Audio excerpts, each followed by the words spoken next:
if you are requested to behave yourselves. All those who are outside, please come in. There's place in the front. Dia, come in the front, darling. Where's your place is here? Come. There's here also. You can sit anywhere you want. Come. Come in the front. Come in the front. You can take her also for the action song. Wait here. She's good for the action song. Okay? Come. First of all, before we begin,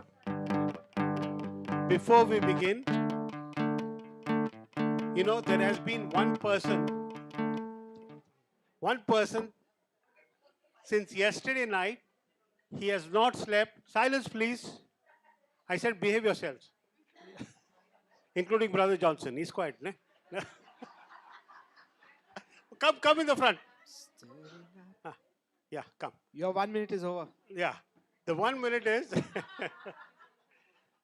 They're disturbing me. What to do, brother? Okay. There has been one person who has... Sister. Hello. Can we have some silence, please? Brother, there's been one person, since yesterday night, he has not slept. I told him, we'll bring you at 4 o'clock. Marinate, behave yourself. 4 o'clock.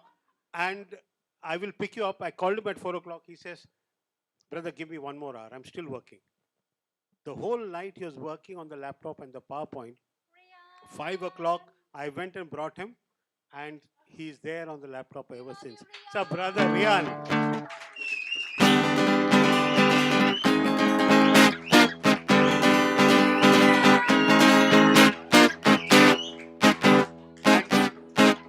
Another person who got up at 5 o'clock is my son Rohit.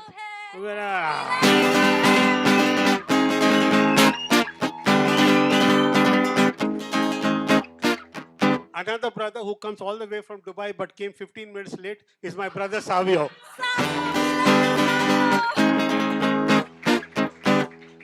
All right? So you see, so many people are working towards making this event a big success. So many people are committed to do something for the Lord. And every Friday morning, there are 4 people religiously here. One is Rian, then Sister Marinette, my daughter Bia, and there's one more person. Sister Rita and Brother Gray come here and they start the rosary at 6:30 in the morning. The choir arrives, minus the leader who's 15 minutes late. Okay? And Sister Felba is here. He's married. Okay. So the blame goes on his wife. Where is she? She's here somewhere. Huh? Where? There she is. You understood, no? Where the blame is coming to? Okay. Okay. And then we have our Sister Joyce. This whole team, they're working towards putting the praise and worship together and everything going on. Brother Hilary has left for Singapore today morning. He said, just give my love to everybody. I could not be here today. So please forgive me, but I'll hold you all in his prayers, he said. But he's requested each and every one to pray for him. Okay? Please remember him in your prayers. All right? So these are the people who are the backbone of the upper room, and they are really working hard towards making every Friday a big success. Please pray for them. That is my humble request, okay?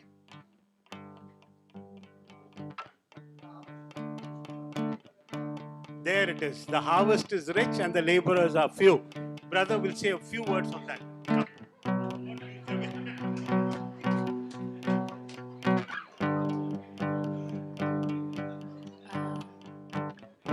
Let's all stand with the actions. Let's all stand and participate in this action song. Actually, there are very few actions, but we got to just move and rejoice and worship our Lord. And let's do that all together.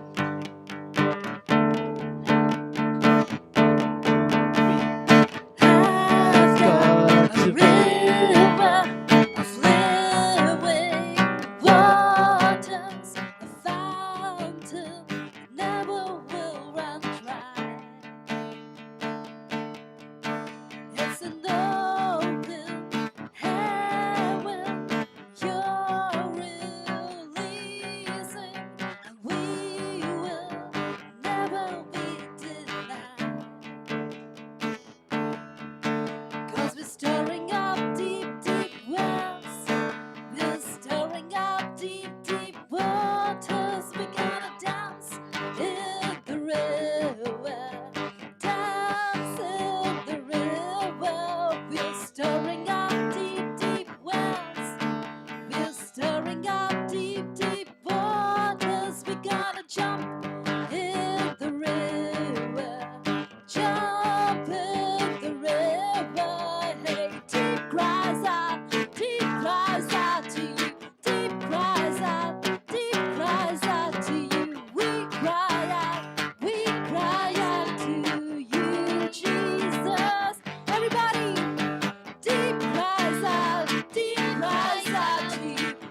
of living waters, a fountain never will run dry.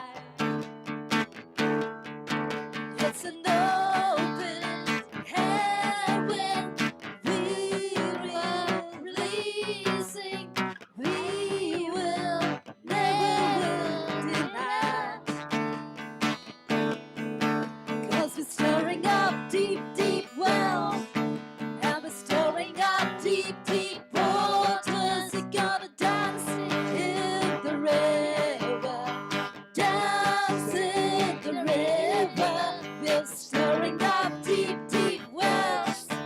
We're stirring up deep, deep waters. We're gonna jump in the river, jump in the river. Deep cries out to you. Deep cries out to you. We cry out to you, Jesus. Deep cries out to you. Deep cries out to you. We cry out to you, Jesus. We're falling into deeper waters, calling out to you. We're walking into deeper waters, going after you. Everybody clap your hands. Deep cries out to you. Deep cries out to you. We cry out to you, Jesus. Let's do it once again. Deep cries out to you. Deep cries out to you. We cry out to you, Jesus. If it goes to the left, then we go to the left. If it goes to the right, then we go to the right. Gotta dance, dance, dance, dance, dance, dance, dance, dance, dance, everybody. If it goes to the left, then we go to the left. If it goes to the right, then we go to the right. Gotta dance, dance, dance, dance in the river. Dance, dance, dance, dance, everybody. If it goes to the left, then we go to the left. If it goes to the right, then we go to the right. Gotta dance, dance, dance, dance in the river.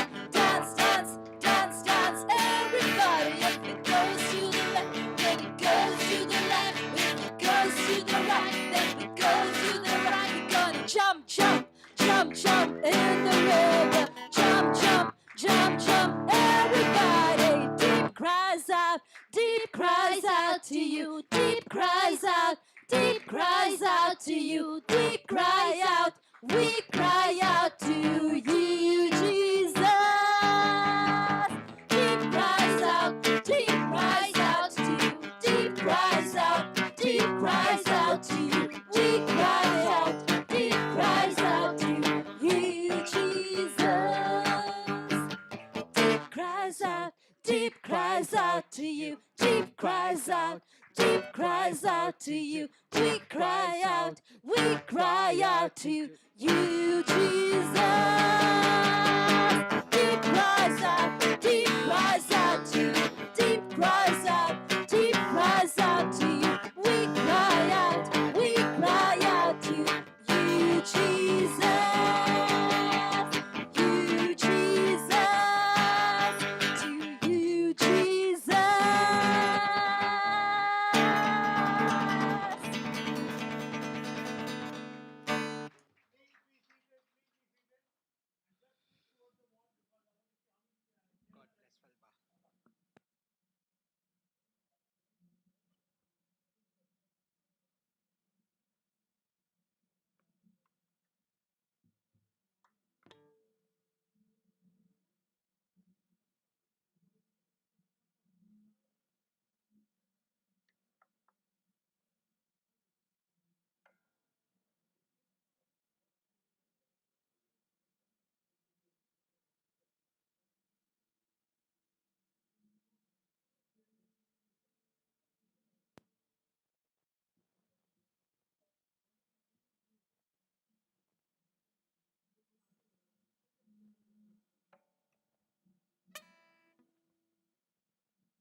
Brother Vijay, Brother Vijay, Pavitra Atma. Lights off.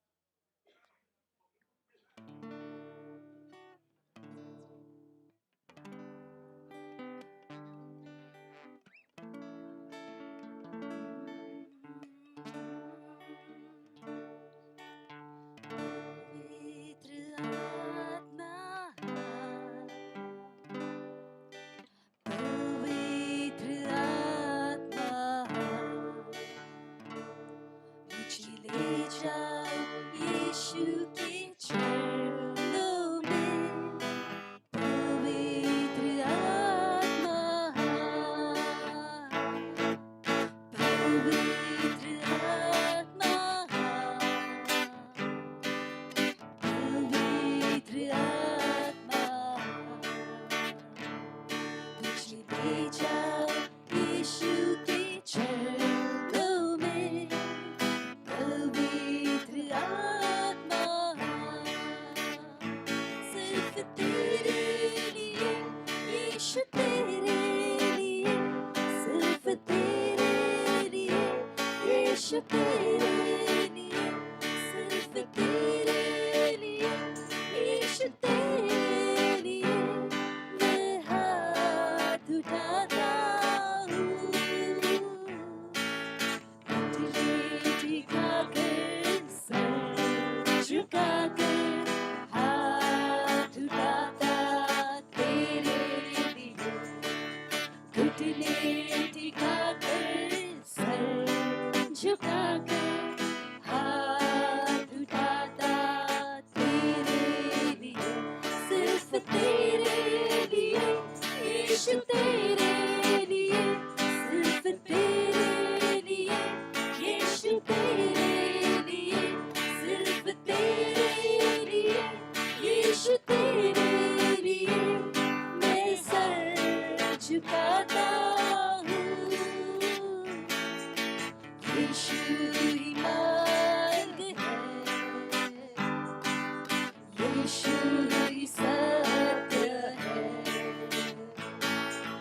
यीशु ही जीवन है, वो है यीशु मेरा प्रभु। यीशु ही मार्ग है,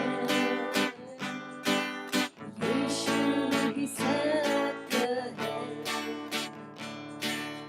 यीशु ही जीवन है, वो है यीशु मेरा प्रभु।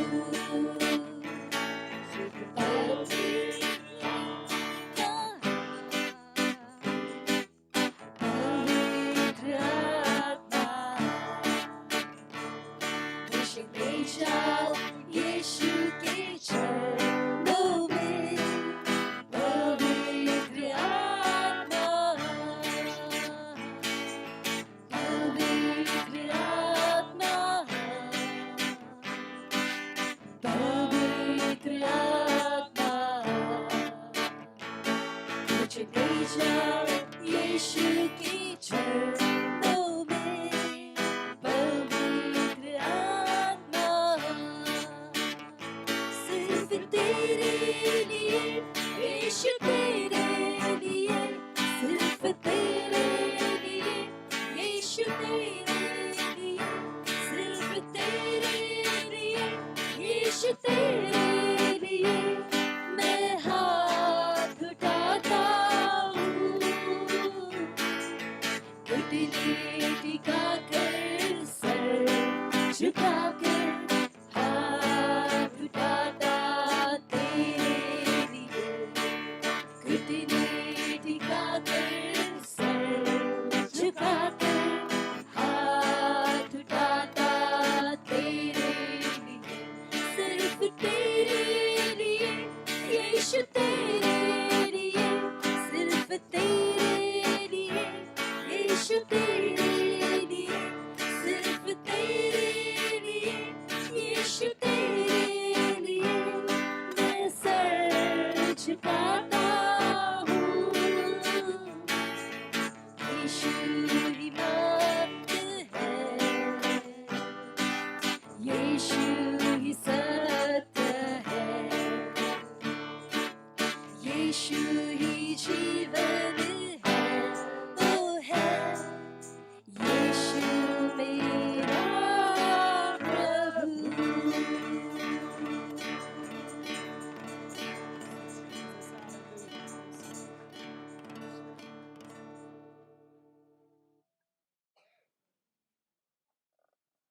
Hallelujah. Hallelujah.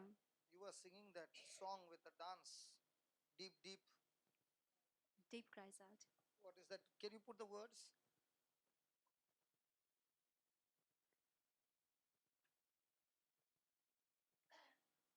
I've got a river of living water, a fountain that will never run dry.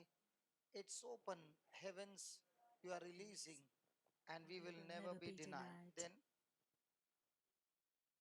Because we're stirring up deep, deep wells. okay, okay. Do you have a scripture to back this up? Yes. You know, whenever they sing a song, I quickly search my scanning to find what is this song all about. This song is all about Jesus talking to the Samaritan woman, and he's saying in John 14:14, but whosoever drinketh of the water that I shall give him shall never thirst, but the water that I shall give him shall be in him a well of water springing up into everlasting life. So, all those who believe in Jesus, in them, when you got born again, God installed a well of eternal life.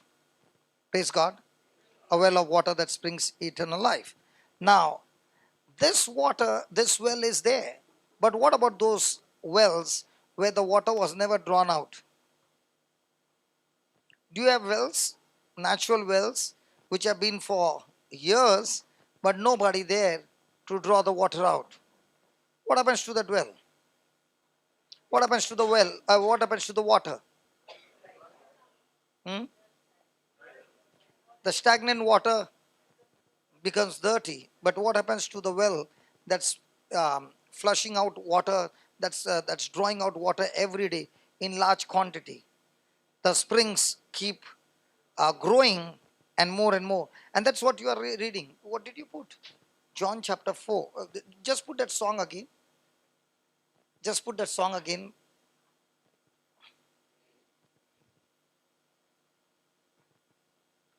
Rian. Okay, I've got a river of living water. Do we actually believe that this river is in me? Jesus said, out of the belly of a believer shall flow rivers of living water. Okay, then you are releasing. So who is supposed to release this water? We are. And can we be denied from heaven? No, no. When does this water get released? When the person is agreeing to God's word. When the person is thinking on God's word. When a person is believing and putting his action on God's word, the river is flowing. Then what happens? Next. Who is stirring up that water deep and deep and deep? Now, this morning you came, you must have had knowledge of A, B, and C. But when the gospel is preached, you began to realize, oh my God, all these years I was believing that A, B, C is right. But now when I looked at the scripture, it says something else. So, is that going to dig deeper? Yes. Now, the moment the person agreed, the moment the person believed, and the moment the person spoke it out of his mouth, has he activated? Now, is the water at the same level or gone deep? So, who is going to stir up? And all the time, what are you praying for? God, you stir up. You know, everything we ask God to do it. But let me tell you, the New Testament does not teach us that God is going to do anything now. The New Testament teaches us that when Jesus said it is finished, he has finished it on the cross for you and me. Now all that is remaining is for us to change our thinking and take those promises and agree to those promises. That agreement to the promises is what is called as the river is flowing, the water is being drowned out. So who does the job? We do the job. So the responsibility is whose? And our prayers are saying what? Whose responsibility? God's. So is that a truth? Come on, talk to me. Praise God. Then we are stirring up deep, deep waters. We are going to, why are you dancing? Now that day, she came with that problem. And I was teaching on some subject, I don't remember.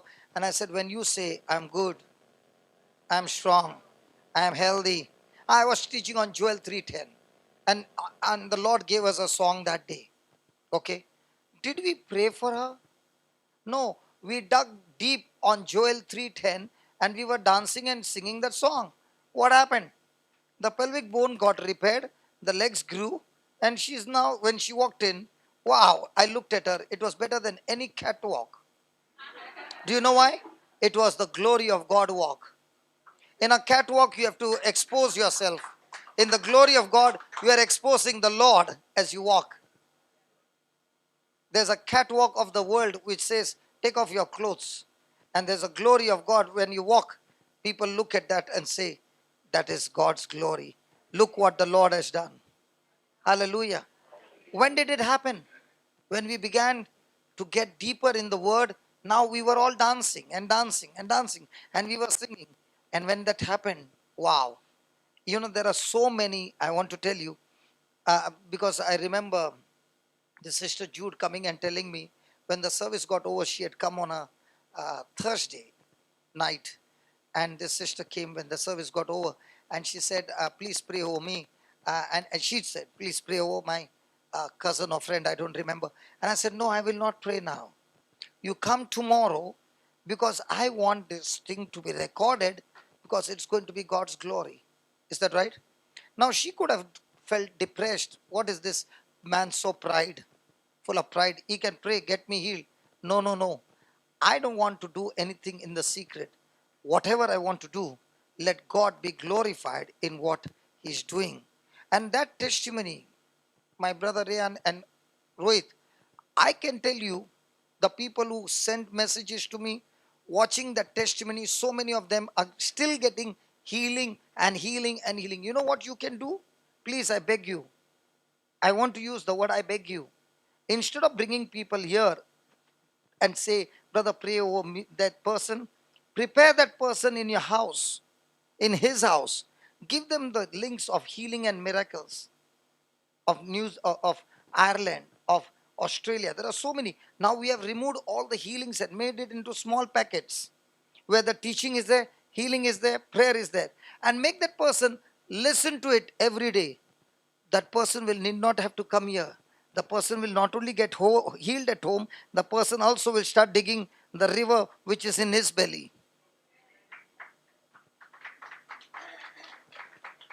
That clapping also is so कंजूस यार. Clap करने का भी वो भी कंजूसी में.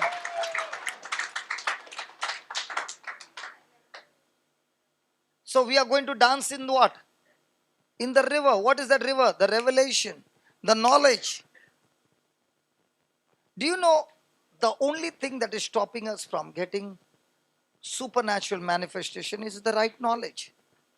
The moment the person gets the right knowledge, now do you remember we used to use SMS and it used to cost money? Then somebody introduced you, you did not discover, somebody introduced you to WhatsApp. After that, did you go to SMS? Then came on WhatsApp video calls.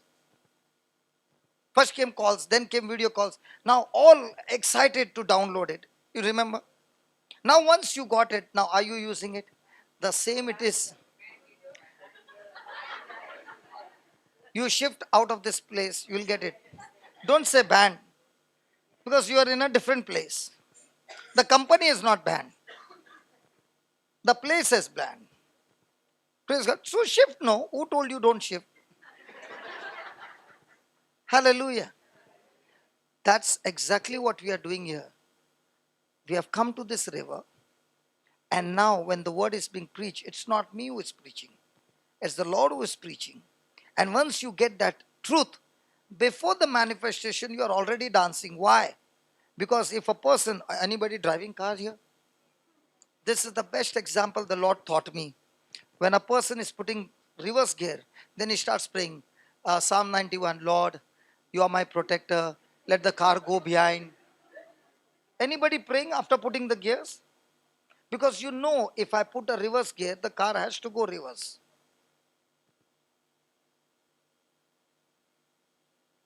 And when you are driving such a big car, and that you don't even seem to be seen. Her car, brother, what she's driving is such a big car. Okay. I tell her the car coming from the opposite direction will be saying a driverless car. Huh?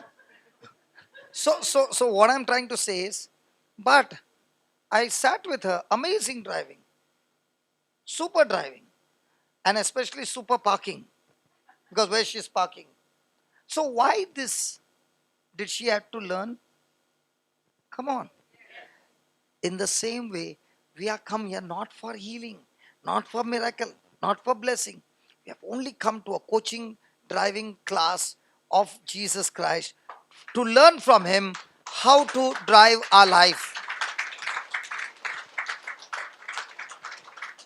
And once you start driving your life, and God has given you different trials there to practice it. And the more and more you practice, you come back and say, Arey ho gaya yaar. It works, man. It works. That's why you're dancing. You're going to dance in the river, then. Yes, brother. Vijay has got a question. Hold on. His questions, everybody has to be alert because you never know which side it's firing.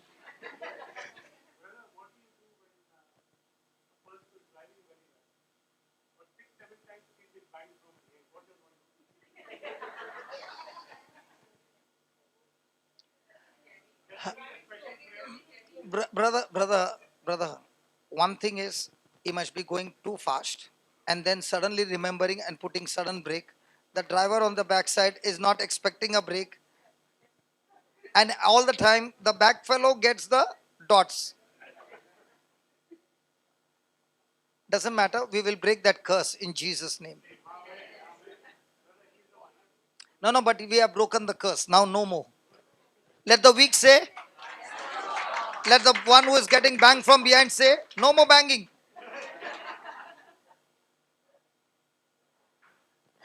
Praise God. Shall we begin? So only those two verses were there. What's the third one? Because we are stirring up deep well, we are stirring up deep waters. We are going to jump in the river. And now what is happening? Once you got the dancing, when you are jumping, everybody is saying the economy is bad, sickness is all around, and this is around, and that is around. How come you're jumping? I'm jumping. You want to see? Come with me. And you bring them to upper room. What is happening? They also get their correction. Now everybody is jumping. Now will you jump this time? Hello, will you jump or no? The last time could you jump? No, there was pain. But now this, when in 1 month, has everything changed? घर पे भी ठंडी है.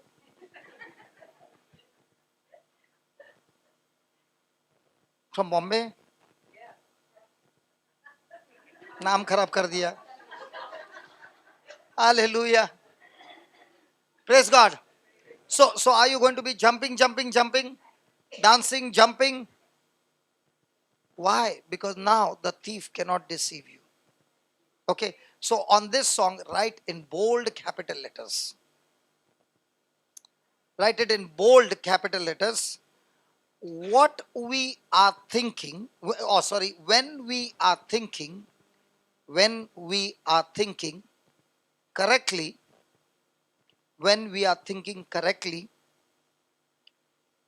trouble does not have power. Trouble does not have the power to make us worried. Trouble does not have the power to make us worried. Now when the news came to Jesus, okay, that Lazarus is dead, was he worried? Why not? What was his thinking? I can go and raise him up. When Jairus' daughter, the news came to Jairus that his daughter is dead, Was Jesus worried? Why not? In the same way, when you and I know who we are, whose we are, and what we are carrying, then trouble cannot give you worry. Where's the scripture for that? 3rd John verse 2. There's only one chapter, third letter of John, chapter 2.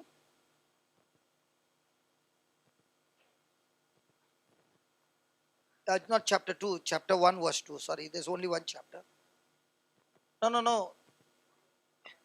3rd John, you went to the Gospel of John, third letter of John.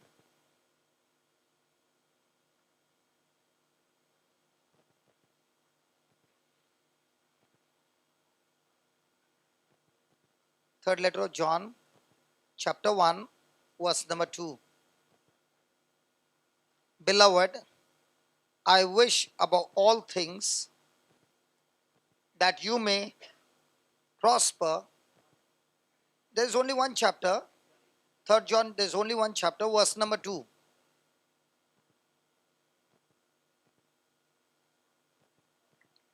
Beloved, I pray that you may.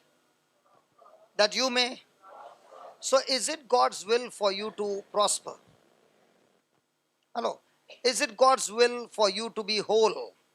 You remember when the woman got healed by touching Jesus' garment. Jesus turned around and said, who touched me? And then this woman opened her mouth and shared a testimony. Do you know what that would mean? She would be killed on the spot. Because she had bleeding problem. And the man who has got the authority to be stoned to death is Jairus standing there, whose daughter is just dead. And what was the cause? This woman had stopped Jesus from going home. So would Jairus be angry? Yes. The natural instinct, the natural emotion would be to kill her because of her, my daughter died. But when the news came, did she open her mouth and say the whole truth to Jesus? Now, did the people heard her? Had she touched the man of God? If she touches the man of God, there is no chance. Did Jesus say stone her to death? What did Jesus say? Your prayer. Your prayer. Your prayer. No, your prayer. No, your prayer. What your faith? Now let me ask you about emotions. Let's say she made all her decision with all her strength. She came out of her house. And now she saw the crowd. Looking at the crowd, did she change her words? What do you think the crowd would have spoken to her, looking at the crowd? Oh my God, how am I going to pass through this? Actually speaking, I'm already weak. And if I go and touch these people, I will be stoned to death. And all those thoughts would have come to her mind. But did she still get through the crowd? Yes. Did she change her words? Did the situation and circumstances force her to change her words? Yeah, definitely. But did she agree with that?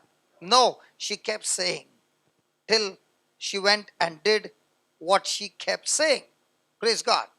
Now, did Jesus say, your faith has made you whole? Or your faith has made you, has healed you? When she touched Jesus, she got healed. But when she went and shared her testimony, she became whole. What's the difference between healing and whole? Healing is when the person got just a physical healing. But when that person went and testified and built up other people's faith, trusting in God, that's the time she became whole. Means what? Her finances were restored, her relationship was restored. There was not one thing broken in her life. What about Jairus? He got the news. Did he change his thinking? Yes. But what did Jesus do? He said, Jairus, do not fear. Means what? Your thinking has changed because of the news. But you still have a choice. If you can believe in me and continue to believe in me the way you believed me on the beach side, your daughter will be well.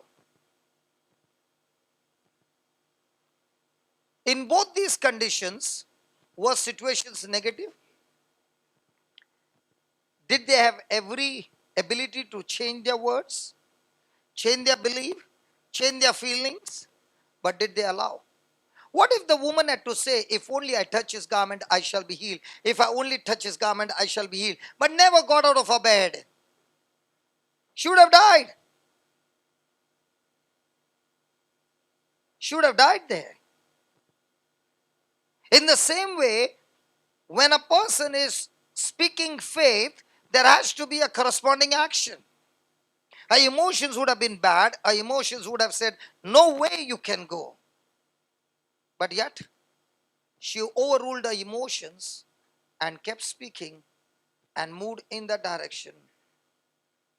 It was uncertain, but she was focused.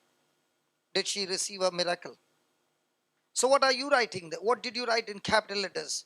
What we are thinking, or when we are thinking correctly. Now, was the woman thinking correctly? But was the situations correct? Was Jairus thinking correctly when Jesus said, do not fear? Yes, but was the situation in his favor? It was, game is over. Come on, your daughter is dead. Jairus, you're wasting your time. But did he continue to think correctly what Jesus said? My question to all of us, including me, whatever situation I'm going through, you must ask a question. Am I thinking correctly or am I thinking wrongly? How do you know you're going to win your battle? When you're thinking correctly, no demon in hell can defeat you. Because when you're thinking correctly, you are backed up with the word of God. And remember, the word of God is God himself. God is walking with you. And when God is working with you and he is with you, who can be against you? Can I hear some sound in the house of God? Come on. Come on. Come on. Come on. Come on. Come on. Come on. Who can be against you? Who can be against you? Make a joyful noise to the Lord. Hallelujah. Hallelujah. Hallelujah. Now. When will the battle be won? Do you know when the battle gets won? When you understood the truth. You have already won 99%. All that remains is get stuck to that decision. Every time we got defeated, it was only when our decision changed. So when you got the right truth and you made the correction and you started screaming, what are you screaming about? You are screaming about because God is faithful to his word. All this time I was considering, say that, considering. The younger son was considering. He was in a pit with the pigs, no food to eat. And he was in a mess. And he began to consider. His emotions were gone.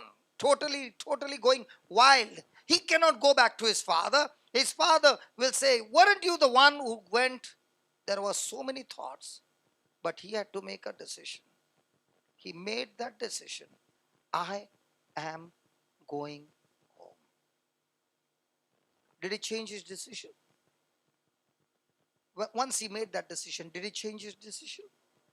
How many times it has happened that you made a decision which was right?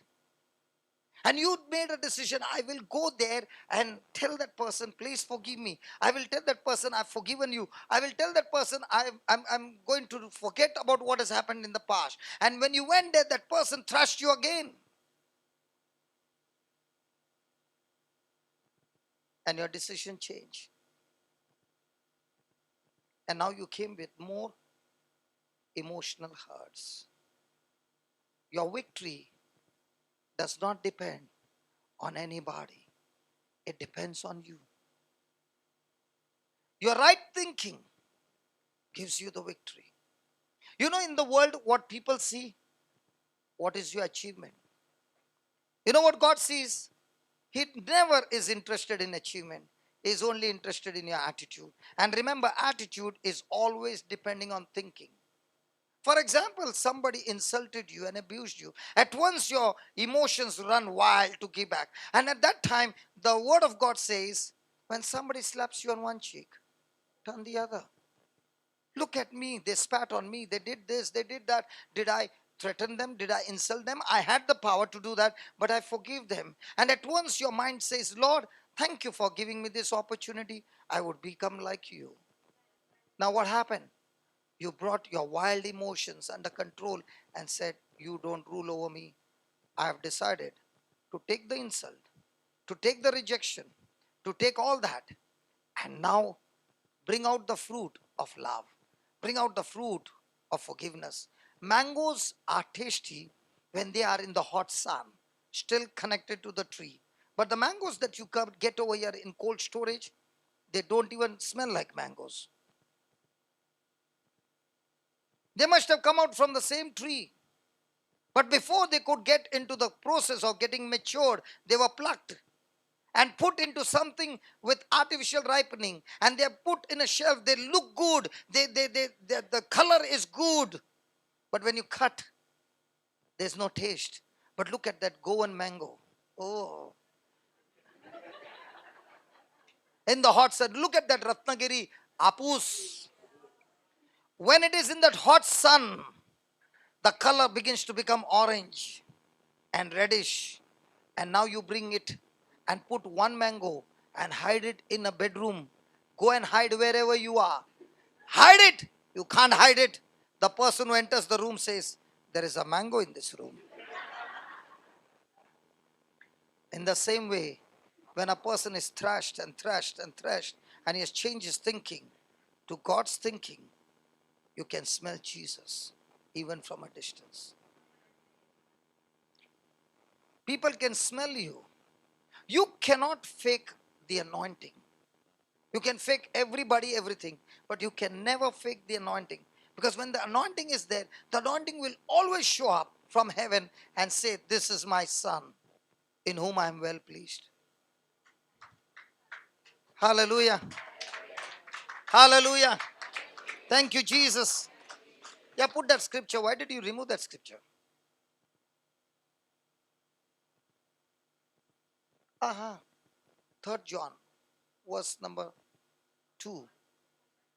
3rd John, yeah, there's only what you just put. Chapter 1, verse 2. 3rd John, verse chapter 1. You just put that scripture. Verse number 2. You went to 3, just put that one. Verse 2. Okay. Beloved, I wish. Can you just push up, sister? Just push up. Come on. Keep the aisle seat for somebody else. Everybody wants the aisle seat.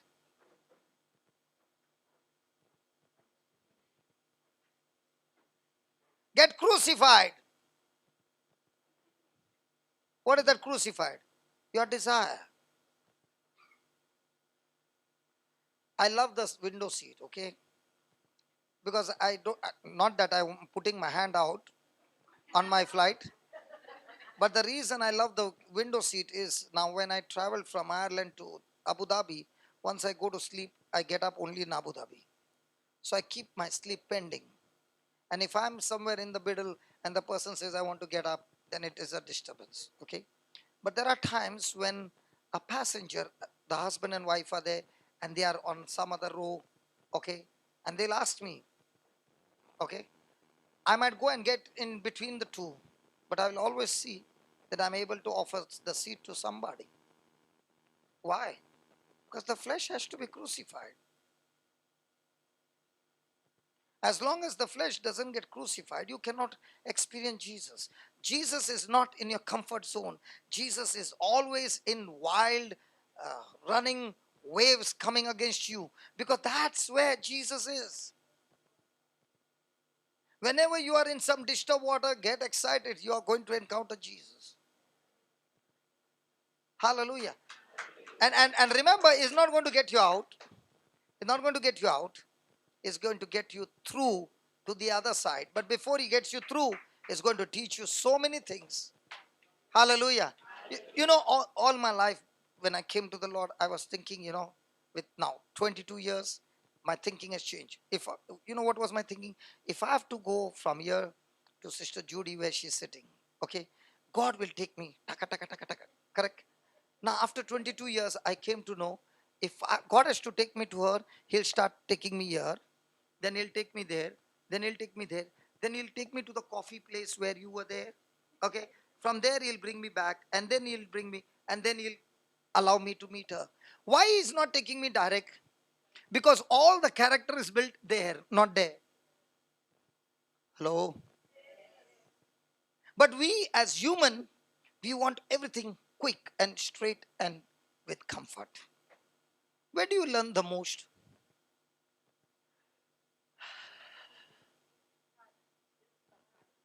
Yeah, and we are praying, God, get me out of these trials. Or are we going to pray now?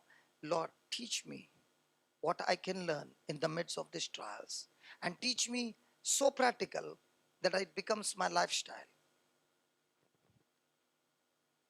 So a day will come when you will be holding the mic and preaching. The reason why you will be preaching is because there are many scars all over you. What has happened before you take the mic? But the good news is those scars have become stars. Why have they become stars? Because you have conquered each one of them. The good news is you got some scars. Wow. Don't lose them. They will turn into stars. None of your bad experience goes wasted. Your bad experience, it looks bad.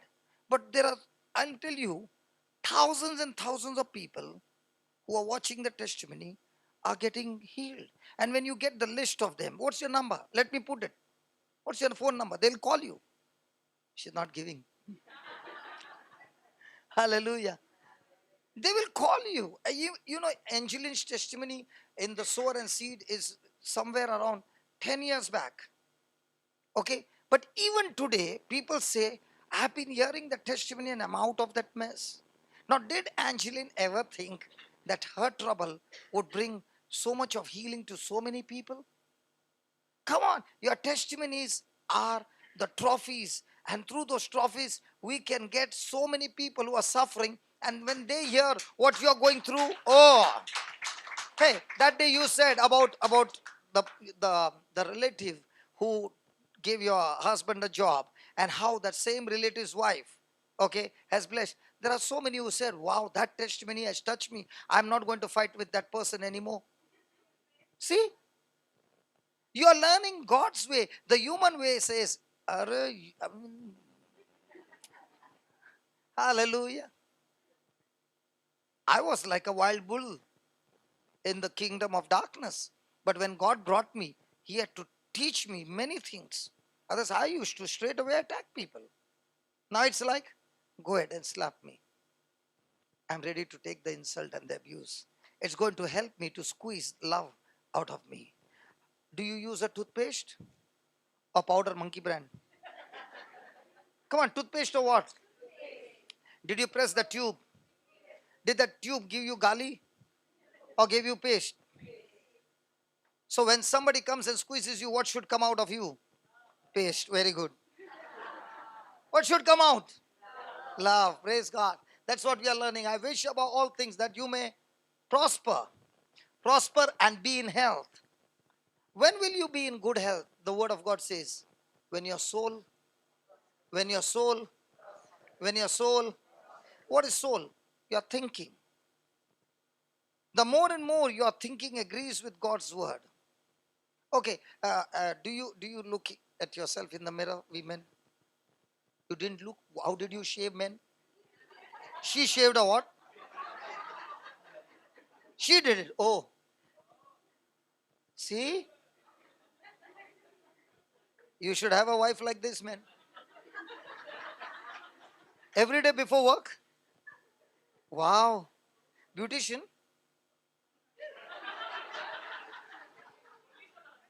No, no, only for husband only. Yeah.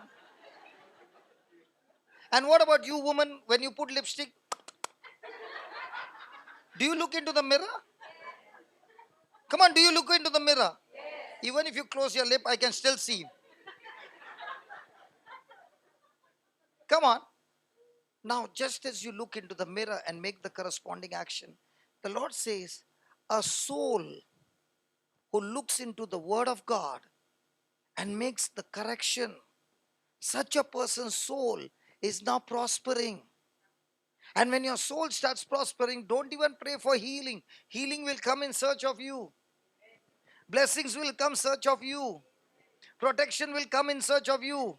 Everything that God has for you will come search of you. Only thing is saying, that's why he says, repent. The kingdom of God is at hand. Why is he saying repent?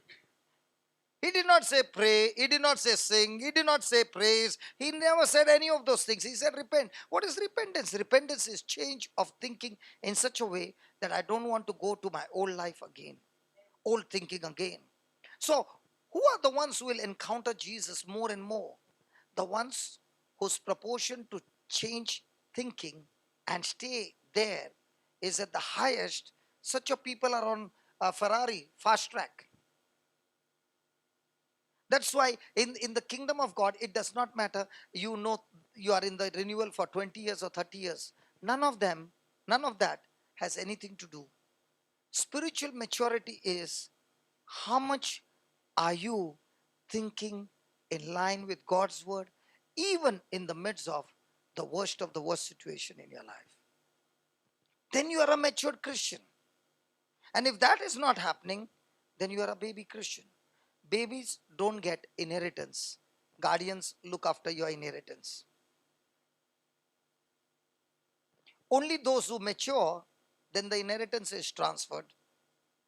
So there is an inheritance for all of us, but it will only mature, when you mature. And what's your maturity? Staying in line with God's word. Praise God. Hallelujah. Right on, right on. Is it helping you? Hello, is it helping you?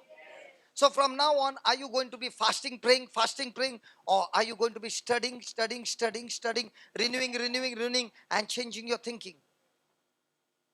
You know what is fasting? Fasting is teaching your stomach to shut up and obey you. In the same way, and once you learn to teach your stomach to shut up, in the same way, you are now learning to tell your emotions to shut up. That's what fasting does. Fasting doesn't give you more power. Fasting keeps you on the word of God. Has anybody ever had pork meat in the afternoon? Simple question I'm asking you. Has you all don't get here? Okay, cross to Dubai. I know it is there in Dubai.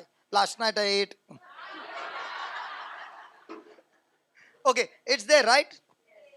Now, when you eat dabake, pork meat, after some time, what happens?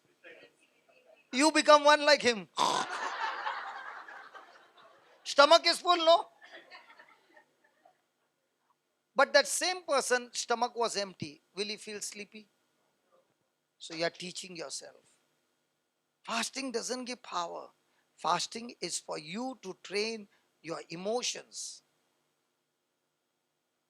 to teach your emotions. When the best of the food is served and your mouth is watering, you're telling your stomach, you can water as much as you want, but you're not getting anything. In the same way, when negative thoughts are coming, you are telling, as many negative thoughts come, but my final destination is what God told me in His Word. I'm not changing my decision. And that's why God kind of love is a decision. It is a commitment. It is not an emotion. It's an action. Hallelujah. So write down. Another word for prosperity. Another word for prosperity is wholeness. Is wholeness. God wants us to be complete. God wants us to be complete and whole. God wants us to be complete and whole with nothing missing, and nothing broken.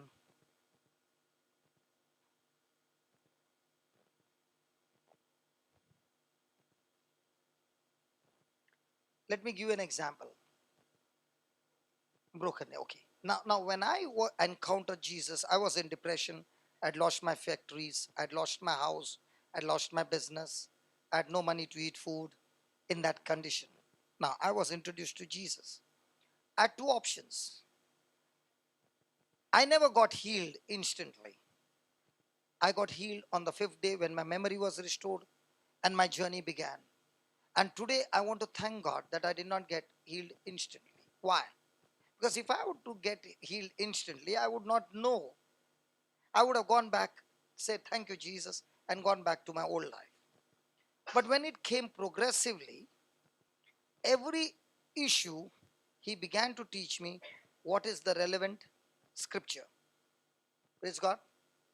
And the more and more he began to teach me, the word of God became real to me. Praise God. In those days, I was broken. Everything was missing. House was missing. Everything was in crisis. But as I began my journey with the Lord, I had to learn not to use my old techniques, but learn from the word and imitate the word of God. And the more and more I began to imitate, it looked different for people.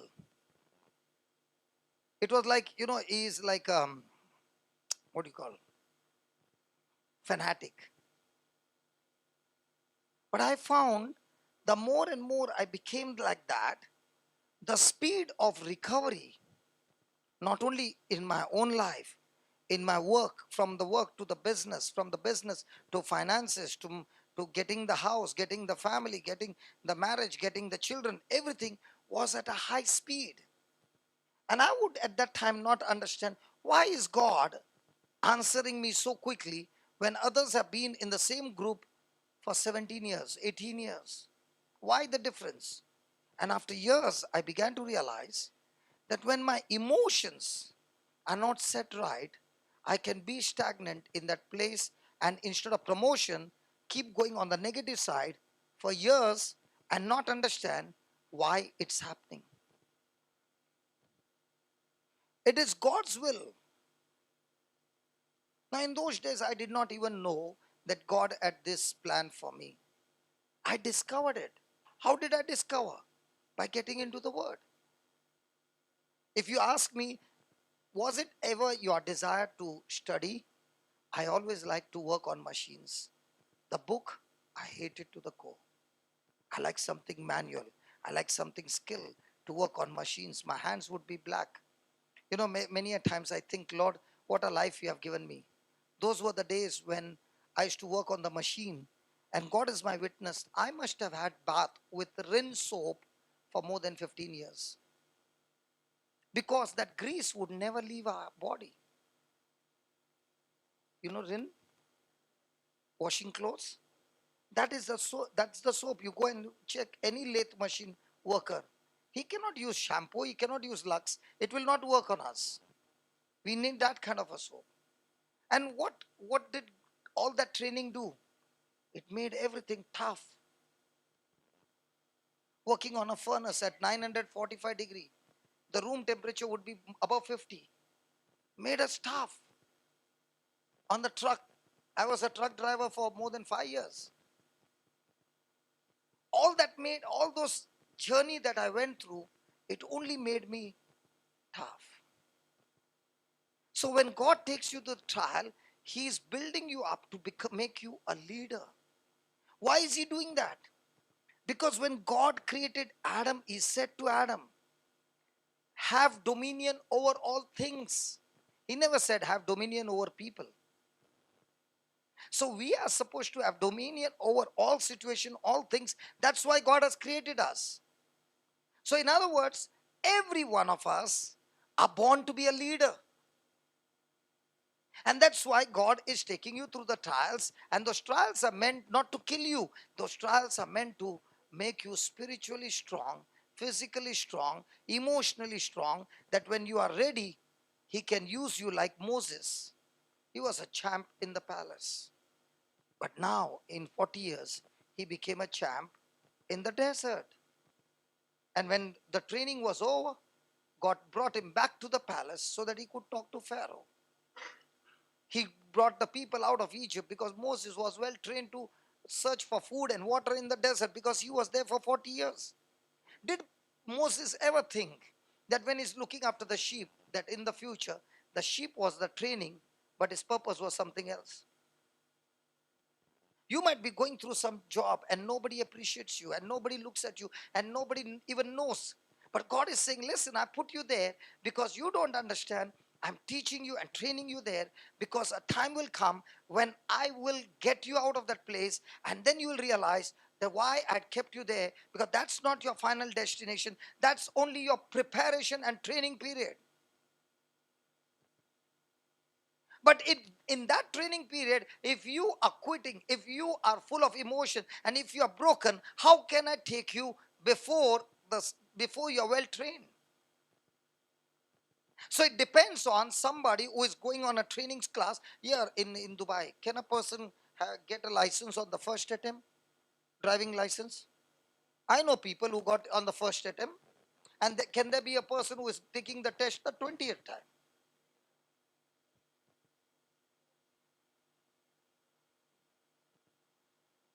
So it's all going to depend on whom. How quickly I'm willing to get trained. To reach to God's destination depends on you, my friend. How quickly are you going to teach yourself?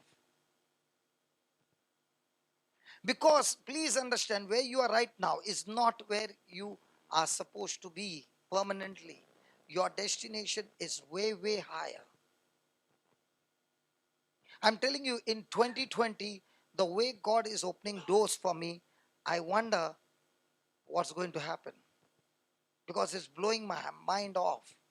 The way the doors are opening and the way the Lord is building up soldiers everywhere. It's expanding beyond my ability, my capacity, and I don't even know at what a high speed the gospel is running. Now, if you ask me, had I planned all those things? Never. So what were you doing all this time? Teaching myself how quickly I can submit and obey God's word. Teaching myself how quickly I can become selfless. Teaching myself how quickly I can put my self benefits to death and look at kingdom benefits and look at others' benefit. That's the whole game. Do you know when the devil keeps you stagnant? As long as you are thinking on your own benefits. How can the devil not stop you? The moment you are no longer thinking on your own benefits. When Peter turned and said, had Jesus met Peter after resurrection? Yes. Had he shown them? Yes. Had Thomas seen Jesus? Yes. Even after all that, did Peter go back fishing? What if Peter had to stay fishing? What would have happened to the gospel? Would Peter ever think that that was not the destination?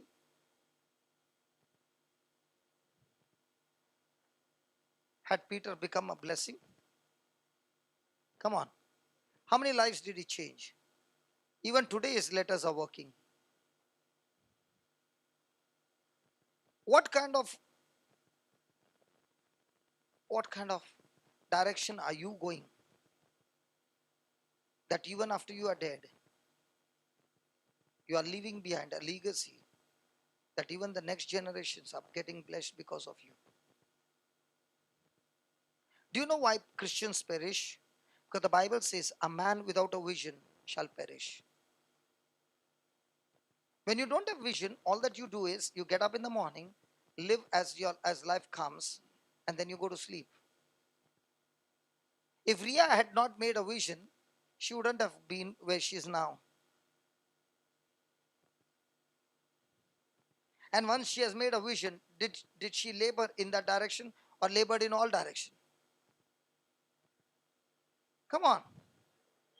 If she got that certificate, and through that labor that she put in, now companies are inviting her, that means she had a vision right and she went for it day and night.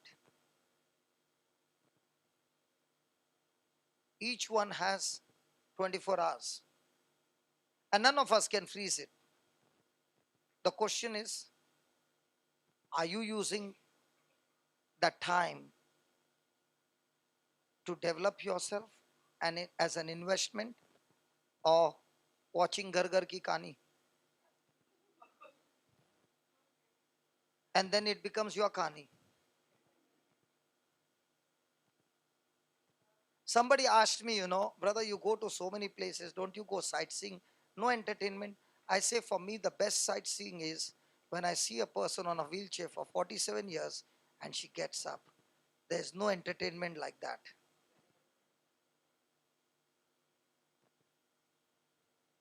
You must watch this time's videos. I'll tell you, this time videos in Ireland was mind blowing. Next month, for the first time, I'm going to New Zealand. Praise God.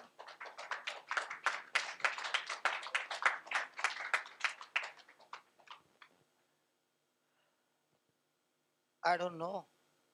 I'm landing in Auckland, but I don't know. That's not my job. The one who is inviting me, my only question to them is one thing. Out of 24 hours, I want 18 hours to 20 hours job. That's my schedule. If you're calling me and you don't give me a job, then I'm not coming next time. For me, time is running out. I wasted 33 years. There is a lot of job pending. In the office, do you have sometimes pending job? In the office, do they give you small targets or targets beyond your ability? And then at night also you come and do work? Because if you don't meet the targets, there are other in the pipeline saying, we are ready to take the job. So do you work overtime?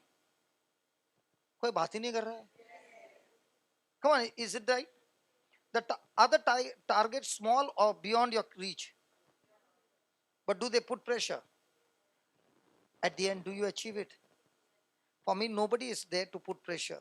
But I always like to put the targets beyond my capacity. You know why? Because when it happens, I know and I know it is God.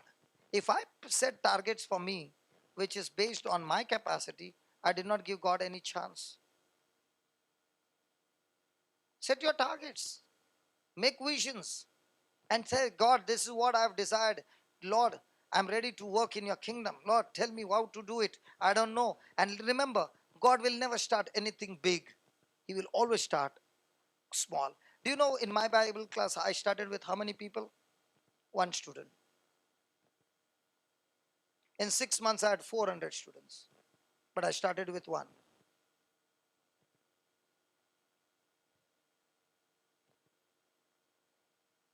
Praise God. Hallelujah. Is the Lord talking to you, my friend? Yeah. So write down another word for prosperity is wholeness. God wants us to be complete. God wants us to be complete and whole with nothing missing and nothing broken. Next line. For to be carnally minded, Ryan, give me Romans 8:6, please. For to be carnally minded is death.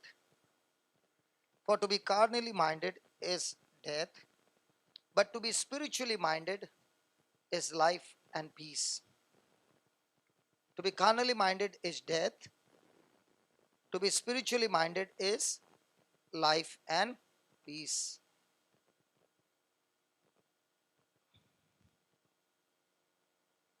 My friend, tell me one thing. If the root of the tree is sick and corrupted, will the tree be healthy and fruits be good? Come on. So, what is the meaning of the word carnally minded? Were we born with carnal mindset? Were we born carnally? The mind was carnally. So, when did we get a spiritual mind? Hmm? When we got born again, it is God who opened our mind to understand the things that a natural human mind cannot understand. That's why he said to Nicodemus, unless you're born again, you can never ever understand the kingdom of God, and therefore you cannot enter into the kingdom of God. Praise God. Praise God. Now, is it possible for a person who has been born again, who has the spiritual mind, but still live a carnal life? So how many minds you have? You have two minds. One is the old mind, the carnal mind, which is always connected to my five senses. And there is a spiritual mind that is always connected to the word of God. And in these two minds, there is always a conflict. So the Holy Spirit comes into your life for what? To create a conflict. What does the Holy Spirit do? As soon as a person is born again, he will start a conflict. But the conflict will not be outside you, the conflict will be inside you. And what is the conflict all about?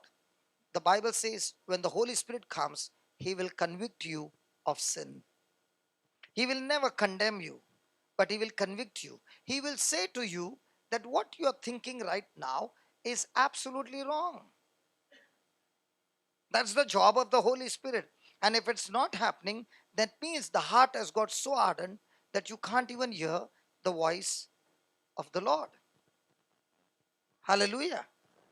And when you are hearing the voice of the Lord and he's convicting you, you will find that nobody is around and tears are rolling down, and you feel, oh my God, thank you Jesus for giving me that answer. And the tears which comes from you is now no longer emotional tears coming through your five senses. It's coming right from the depth of your heart, and those tears are so enjoying that you are saying, Lord, I wish I could be in these tears day and night. Has anybody experienced that? Hello? Hello? And when you have experienced that and you made that decision, you know what's that? That's revelation. The Holy Spirit has given you the understanding of it. And if you can keep hold of what he spoke to you and not allow to go, no demon in hell can stop you. That's what Jesus said to Simon. He said, now what you received from what you just spoke, that I am the Messiah, flesh and blood did not reveal it to you. It's my Father who spoke to you. And that's why you're no longer Simon. Because when my Father spoke to you and the revelation that you have got, you are no longer the same wavering man. You are the rock, Peter. And the gates of hell shall not prevail against you. Why? Because when you get the word from the Lord and you stick to that Lord and stick to the word, Satan has no power when a person receives revelation. Example, Jesus was walking on the water. Everybody thought it's ghost. It was in the dark night. Peter said, if it is you, Lord, command me to come. Jesus said, come. He heard the word and jumped into the water. Did Peter begin to walk? Yes. How long did he walk? As long as he had that word come. The moment he turned his focus on the waters and the waves and the wind that was blowing, what happened? He began to sink. When will a person start sinking? The moment his focus has changed and the correct emotions which are there have now become incorrect. He is already sinking. Disaster has begun his job. So can we put the switch on and off anytime? Yeah. But what's the job? To keep the switch on.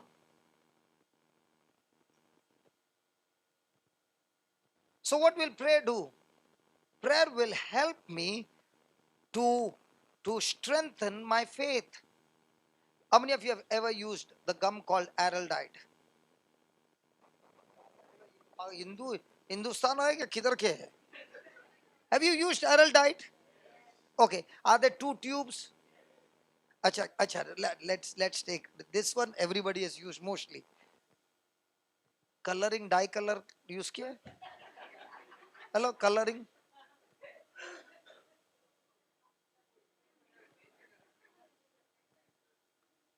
Dekha hai. Have you seen? There are two tubes. What if you use only one? Will it work? Do you have to use both together? Mix it together, equal proportion? That's how faith is about. Faith and prayer. Prayer on what? On that faith. When you keep on repeating it again and again, it becomes your prayer. So faith and prayer, but only prayer and no faith. You're using one tube. Ask your neighbor, are you using two tubes or one tube? Ask your neighbor. What is your husband saying, Judy? She asked her husband, are you using one tube or two tubes? He said to her something and she started laughing. That's why husband and wife should not sit next to each other.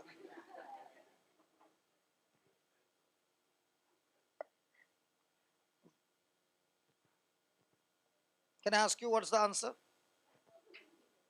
Now she's changing it. He said only two tubes. Okay. Hallelujah. So,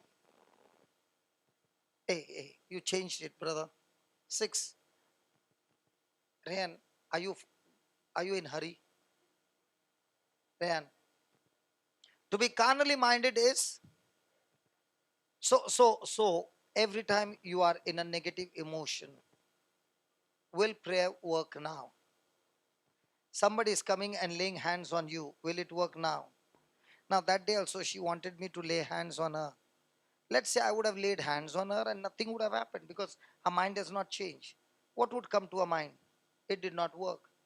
It's better to say no and make that person sit down there and understand the truth and change that person's thinking from being carnally minded to spiritually minded. Now the prayer will work. Hallelujah.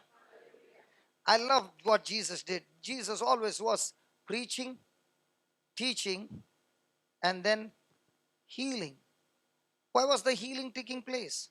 Because he was preaching and teaching that changed people's thinking. But was Jesus successful in his own hometown? Why not? He was preaching, he was teaching, but the people were there full of offense. Their mind was filled with negative emotions. So even though Jesus released his faith, it has to be mixed up with your faith.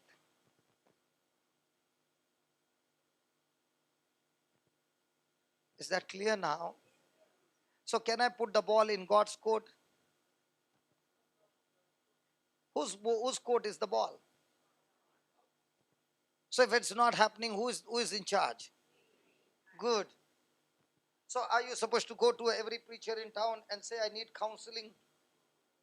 If you go to every preacher in town for counseling, I tell you, by the time you come back, you have become a gotala. Now you don't know which one is right, which one is wrong. Now your mind goes unsound. Because some preacher will say there is demon on your life. Someone will say ancestor curse on your life. So different people will give different things.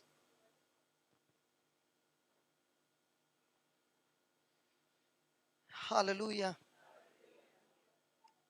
But the spiritually minded is life and peace. Put the next line, Baba, what you put. Because the carnal mind is a friend of God. Carnal mind is a friend of God. If the carnal mind is enmity against God, so the carnal mind is friend of whose? Hello, carnal mind is a friend of who? So do you need to see demons anywhere? Hello? Sometimes some people say she's got a demon in her, he got a demon in him. But when in a day, how many demons are landing? See, I came by flight, okay? And let's say we came close to the airport and the control tower says no permission for landing. Can the plane come down? Sure. So in our life, is there a control tower? Who is that? Now which flight are you allowing to land? Carnal things or spiritual things? And if you allowed carnal things, sometimes, not now, in the past, kirkir, She's saying no, he's saying yeah. He's saying, okay, now that kirkir, okay?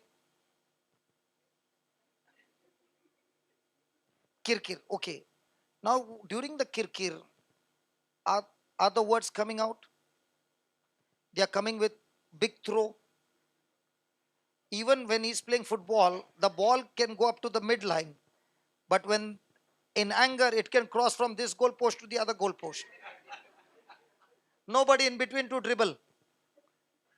Now, when those things happen, did you have good sleep, both of you? Sleepless night? Till you had to make a decision.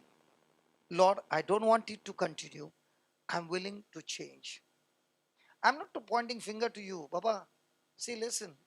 Anybody who is married, go and ask. Now, that doesn't mean you should not get married. The reason is, married?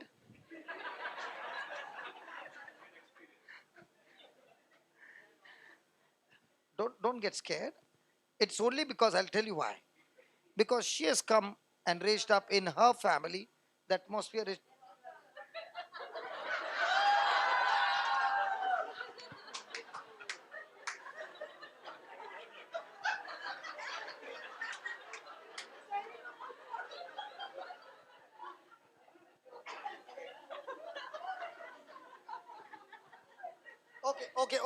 Okay. Listen, baby. Listen. I'm not insulting your mom or dad, okay? Please, I can see tears in your eyes. I'm not insulting, okay? Now listen. The reason is, mom came, might be from North Goa. From where? North. And he must have come from South, okay? Now, the atmosphere is different, okay? Now, they both felt each other good and they came. But when they came, they brought their baggage. He brought his baggage. Now, when my wife got married to me, she thought I was a lamb. I'll tell you the reason why. I'll tell you the reason why. Will you listen? I know she's listening, doesn't matter. It's the truth. To explain to people, I have to share my testimony. The reason is, when the family would go to church, they would be always on the same bench. They would always go early. And I would go and sit exactly behind. When the priest would say, the Lord is with you, I would say, and also with you. So the parents can hear, no, good boy.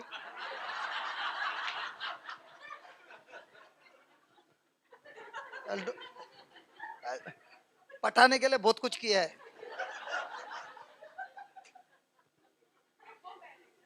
Before marriage.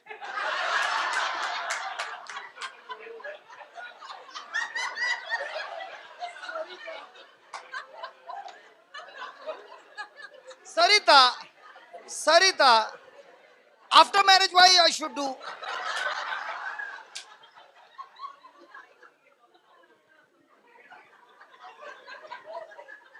Go, I will not tell anymore. Everybody could interpret.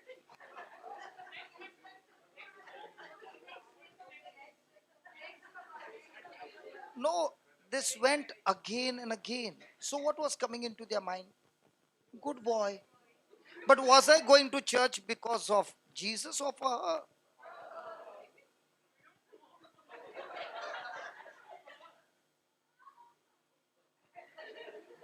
Now, I was preaching the word of God. तभी कोई हंसता नहीं है. Even though I gave so many good news. मेरा story है. When I'm sharing Jesus' story, everybody wants to hear other people's story. But you should always hear only one story, Jesus' story. And as long as you are fixed on Jesus' story, no lapda.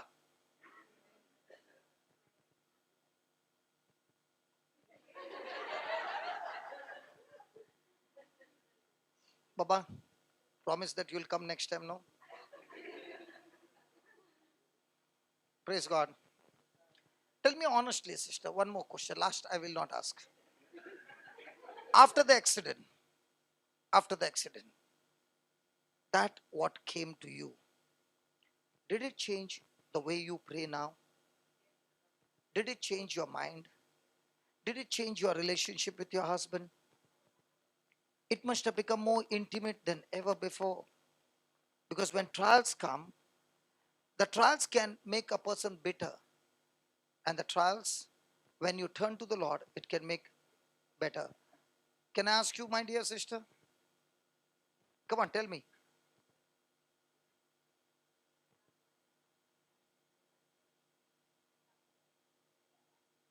So when Daryl was declared with cancer, before that, was your feet running towards church the way it's running today? Why is it now running towards the church? You are the same person. Why are you now not saying, hey, Friday, apne ko to shopping ke liye jana hai? Because now you are saying, all that shopping did not help me when I was in the midst of a trial. It's my Jesus. That's why I'm not interested in shopping. I'm not interested in anything. Friday is for my Lord. Why do you think I don't take a holiday? Because only a person who has gone in a pit, he knows from where he has come. And when he looks at other people who are in the pit, he understands, hey, come on. Lord, you taught me. Let me teach this person and get this person out of the pit. Praise God. You will never see in my schedule a holiday. Till December, you will not see one day holiday. You know what's my holiday? When I'm traveling is my holiday. And God gives me into such a... If I'm traveling for 8 hours, take off also, I don't know when it took off. Landing only, I know. So for others, traveling is getting tired. For me, traveling means no phone calls, on flight. Praise God. So can we change? Carnal mind is enmity against God, for it is not subject to the law of God, neither indeed can it be. My friend, everybody can know your future every day. Have a scoreboard before you go to sleep and check out in a day how much time and what are the decisions that I took which were carnal, and what were the decisions which I would have been carnal in this situation, but thank God I changed my mind and I took a spiritual stand on the word of God. And if your scoreboard is all the time more and more of the word of God, in no time you are out of the pit. Not only out of the pit, you are finding now health has been restored, wealth has been restored, relationship has restored, everything is restored. So if you want to know whether you are victorious or a victim, you don't have to go anywhere. Just ask, what am I thinking the whole day? That's all. Your test is not how much you prayed, how much you know the Bible, how much you can sing. Your test is, now let's say Ria studied everything, but on the day of exam, she wrote all wrong answers. The teacher knows that she has studied, really worked hard. Will the teacher give her marks? So your marks are going to depend when the exam starts. How am I going to respond? What's happening now? It's a fast coaching class. For the next week, in between this week, there are going to be tests. And that's why you must go home, and even if you don't get time, at least before going to sleep, put on the YouTube, put on some teaching, and don't listen to too many teaching. Listen to one teaching, at least for 20 times, 30 times. Once that teaching becomes pregnant in you, gets conceived in you, and now you begin to practice only that, let me tell you, only that itself will make such a difference in your life. We just saw our brother, just one line. Did it make a difference? So if it makes a difference, just one line, what about us? Write down. Is it helping you? So shall we have a healing service or shall we have the truth? If you got the root right, the fruit has to come right. Hallelujah. And now that you got the notes and you are learning it, can you teach somebody else the same notes? That's when your growth will come. Listen, your growth can never come sitting in a classroom like this. Your growth will come, what you have studied, practice, go and teach somebody. The more you teach somebody, more will be given. When you don't teach anybody, nothing will be given. And praise God, there are so many out there in the church who know nothing. I always say, Lord, 5th standard student can teach the KG student. 10th standard student can surely teach the 5th standard student. Come on. Are there many KG students in the church? Come on. We were all like that.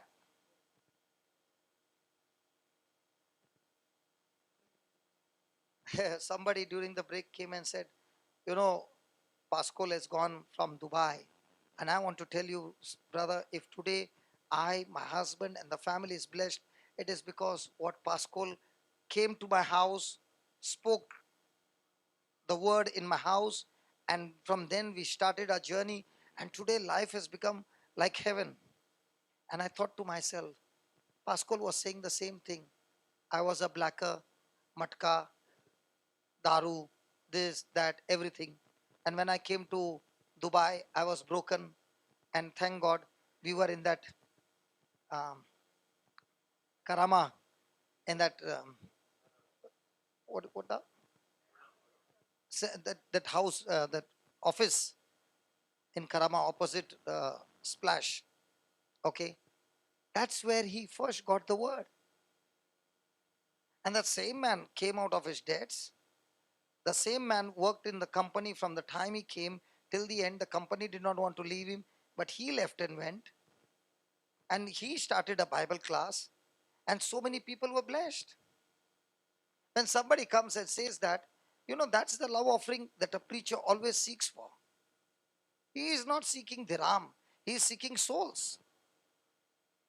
If you can come and share and say, hey brother, what you taught me, it has changed my life, and I went about and I brought so many souls to the kingdom of God, the preacher's labor has been fruitful. Praise God. Right on. Regardless of how long we have been saved, regardless of how long we have been saved, the inability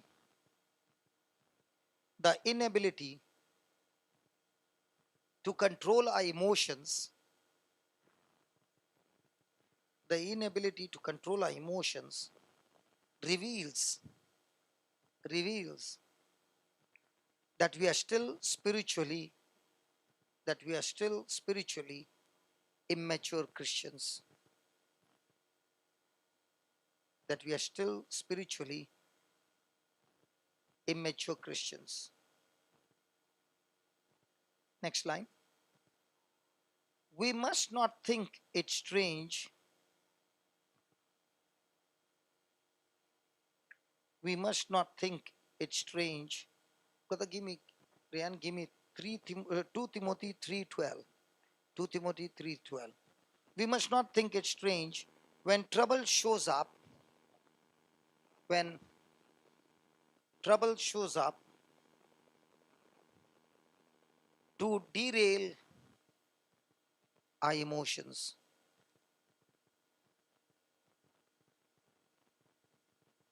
To Timothy 3:12.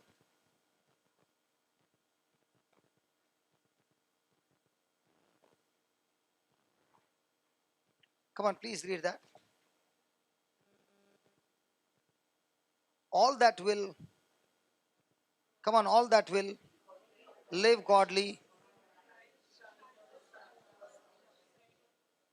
So when a person has made up his mind that from now on, I'm going to apply these truths in my life, what's the first thing that person will face?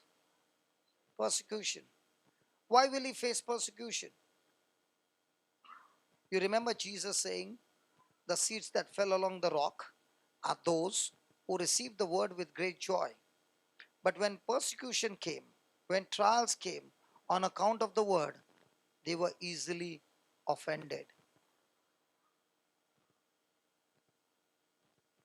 Satan knows that I can stop this person from receiving inheritance if I can get this person into offense. If I can keep this person into negative response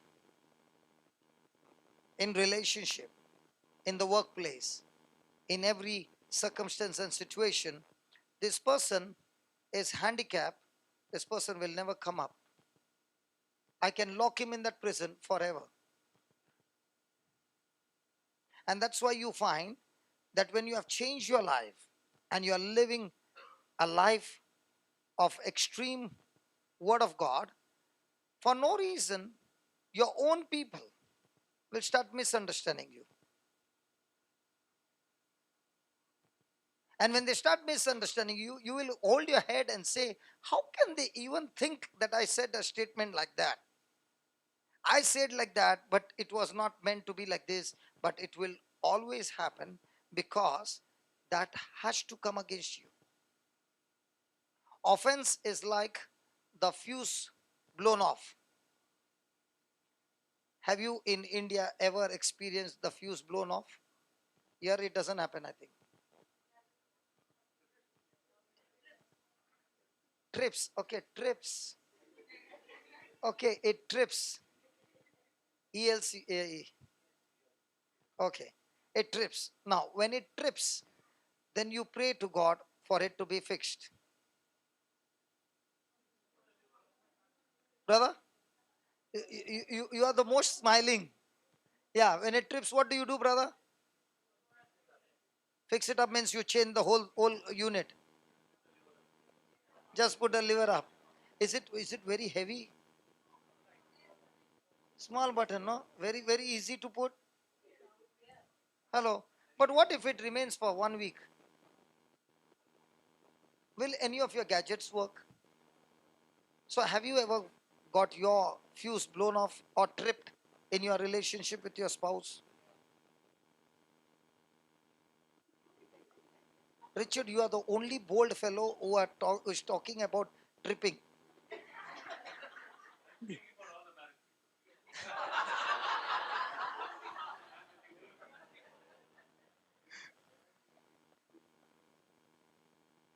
And what if remains for 1 week? Is it going to um, cause hardship? Huh? Calamity.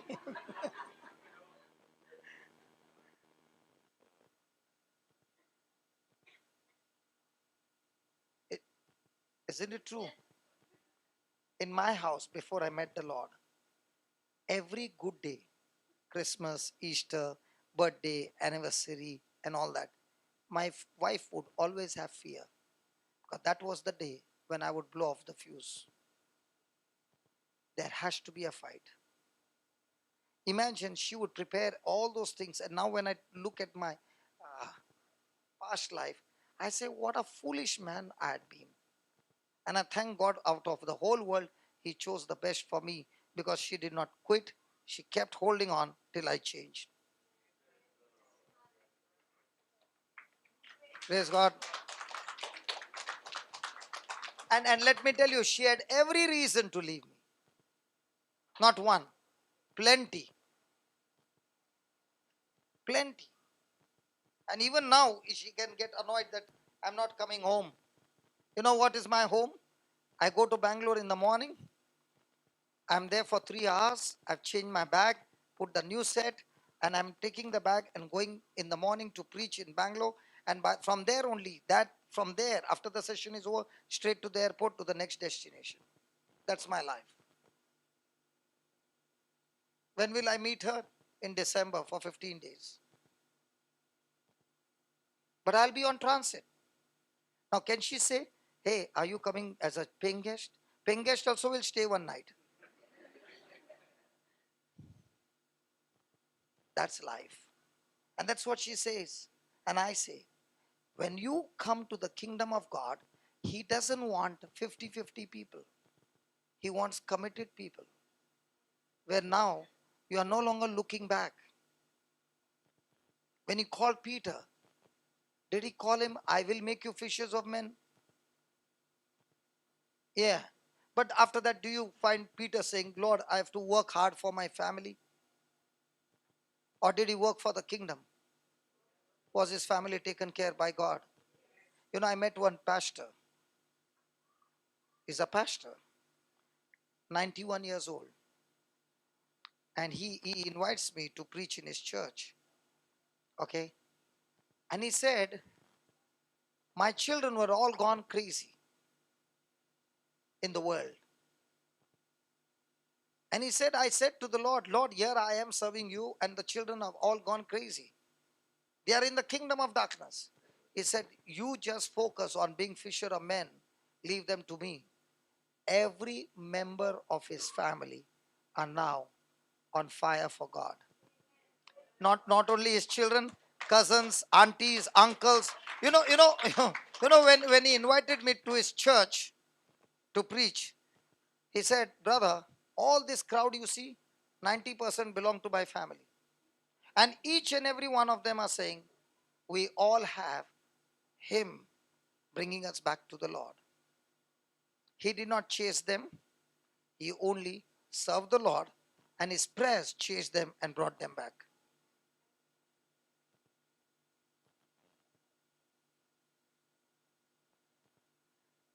Praise the Lord.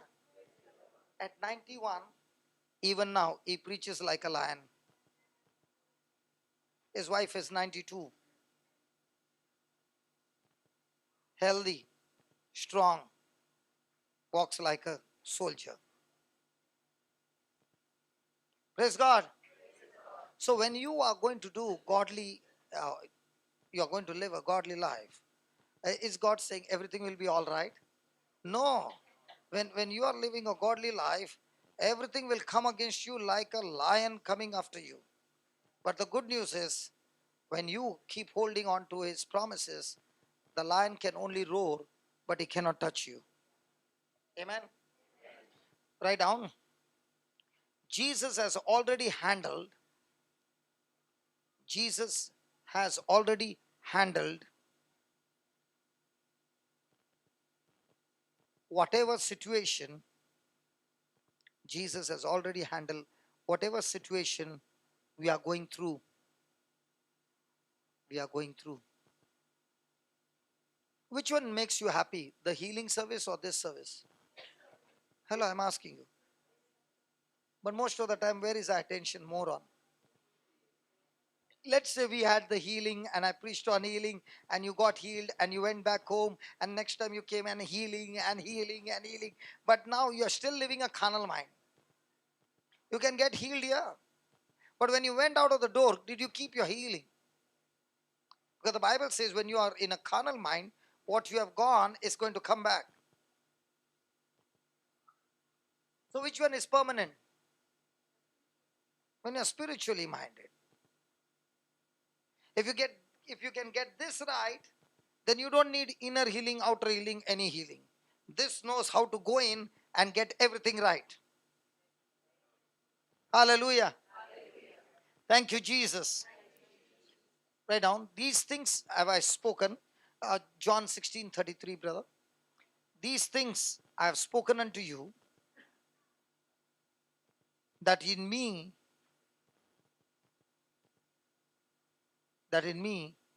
you might have peace. In the world, you shall have tribulation. In the world,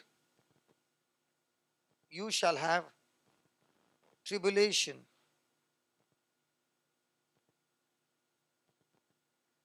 But be of good cheer.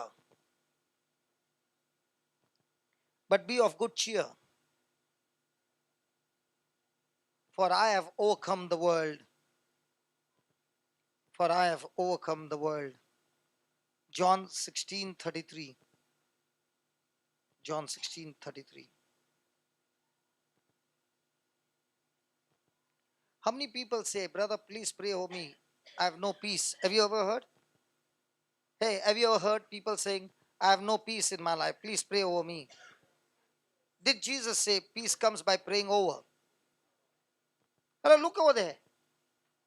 Did Jesus say peace comes by praying over? What did he say?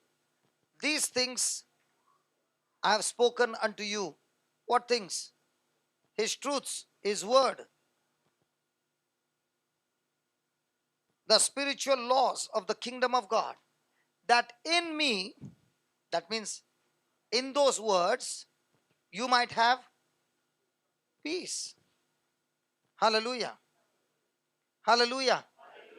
So if you're looking for peace, where do you look for?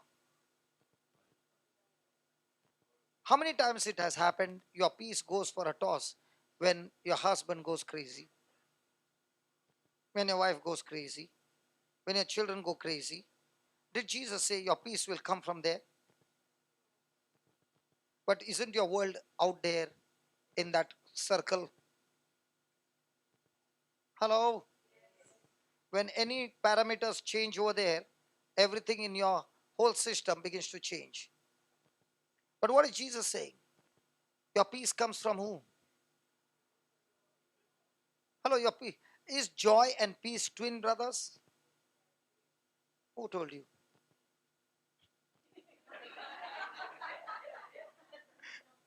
Okay, let me show you. Joy and peace are twin brothers. Faith and patience are twin brothers. Praise God. Okay, give me Romans 15, 13 or 10. I don't remember. 15 or 13, 15, 13 or 10. Somebody can help me? 15, 13 or 15, 10. Let the God of hope. 15, 13. Somebody's done the homework. See? 15, 13, brother. Now the God of hope fill you with all peace. Fill you with all joy. Joy and peace. How? Joy and peace. How? Joy and peace. How? So if you want joy, and joy is the strength of our life. Hello? You want peace. Peace brings confidence. Confidence brings reward. But all this comes through. All this comes through. Hello, all this comes through. So most of the time, are we believing? Yes. But are we believing the sense knowledge or are we believing the word knowledge? Thomas said to Jesus, unless I see, unless I touch, unless I feel, I will not believe. Did Jesus appreciate his faith? Jesus rejected that statement and he said, Thomas, you believe me because you have seen me. Blessed. Say that, blessed. You must understand what's the meaning of the word blessed. What's the meaning of the word blessing?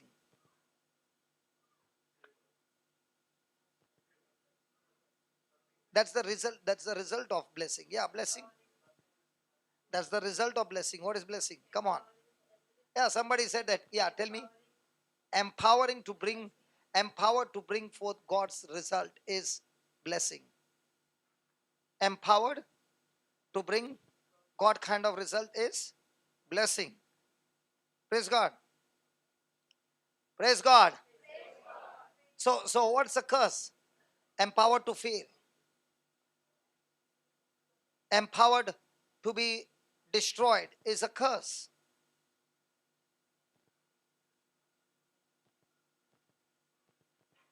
So what happens when you believe? Believing brings what? Blessing. Hello. See, there's a person, let's say ABC, who has been living a very bad life and got into a mess and has got all messed up. The same person now repents and gives his life to Jesus. Now, has he been blessed? Hello. Now in the Old Testament we know that a person gets blessed when he obeys God's word.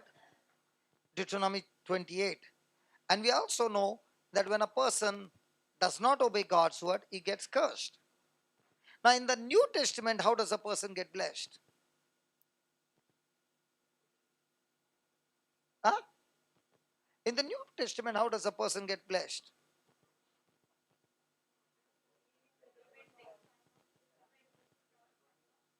Okay, come on. That's why many do not experience the manifestation because they're still under performance. If I do this and this and this, then I get blessed. Okay? Now let's see what the Bible has to say. Are you ready to make the corrections? Sure? Hello, sure? Okay. Ephesians 1:3. Oh, I know that scripture. You know that scripture, but you're not using that scripture. And why are you not using the scripture? Because you do not understand the scripture. What is it saying? Blessed be God, Father of our Lord Jesus Christ, who has. So are you empowered to win? Hello, are you empowered to win? According to the scripture. Now, did he bless you because you did everything right? Or did he bless you because you are in Christ Jesus? Do you know in Christ Jesus means you both are grafted? Ephesians 1:3. Rian, Rian, you are expert in software. I want you to please go home and do this homework of all these scriptures. Rian, Rian, I want to ask you a simple question. When you did not have children, were there many things prophesied by the doctor? Yes. You came to the Lord and you took some scriptures. Did those scriptures overrule what the doctors had said? Did they overrule the reports? How many children you got? And the fourth one is on the way.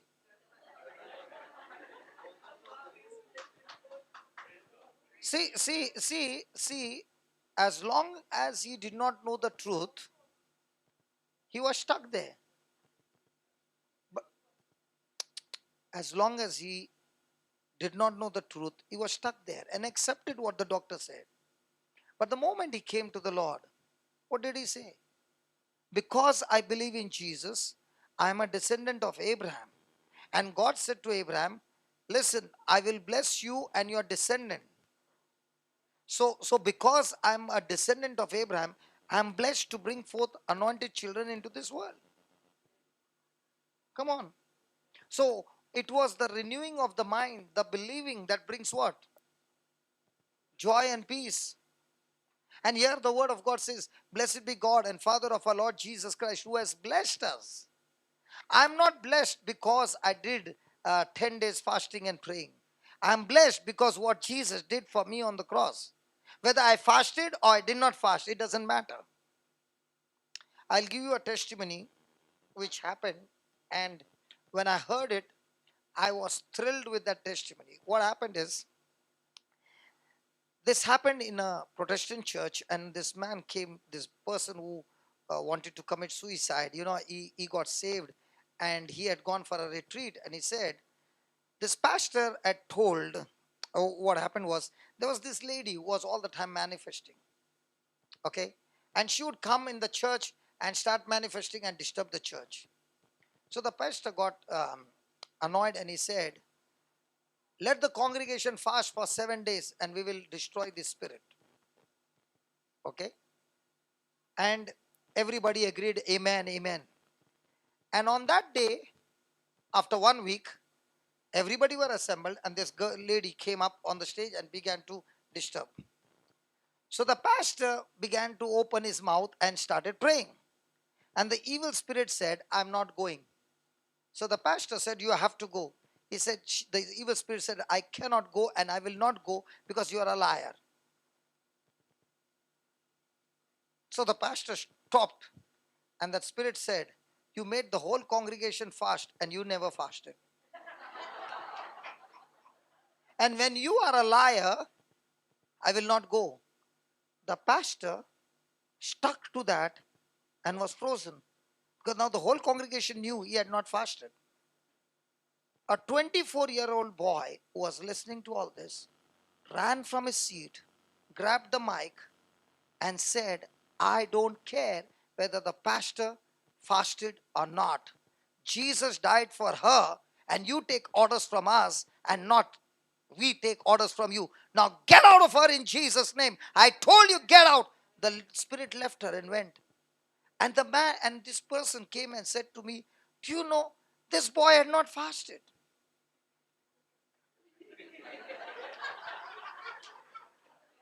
And I was saying, oh, I don't understand. And I began to ask God, the pastor must have prayed but not fasted. And the Lord said, the day you think you're qualified by your prayers and by your works, it never works. You get qualified only through the works of Jesus for you. And that day I got delivered.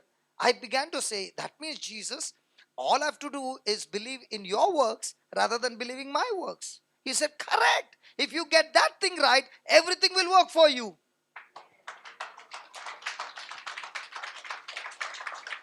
Now, I'm not pointing finger to you.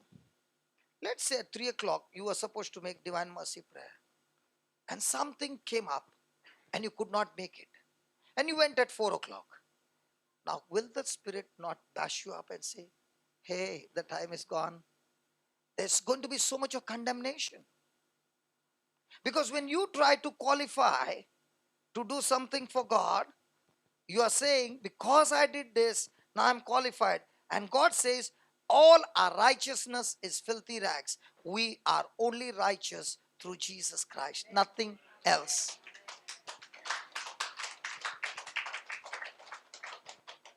Get this. You are not qualified by your works. You are already qualified. You cannot please God. The only thing that pleases God is your faith. And faith is all about believing. In the in the Old Testament, you sweat and sweat and sweat, and you have to do. In the New Testament, God is saying, I've done it for you. Are you ready to believe? And you're saying, yes, Lord, I believe. Done, finished. He has made it easy, but we are the ones who are still going under the law. That I have to do this and this and this, and then God will be pleased. Hello? That's why many people find it difficult to understand. This fellow, I never see him praying. He's all the time talking. When does he pray? My prayer is believing. You won't see me sitting in one place. I'll be walking around and praying. Because, listen. Whom should I call?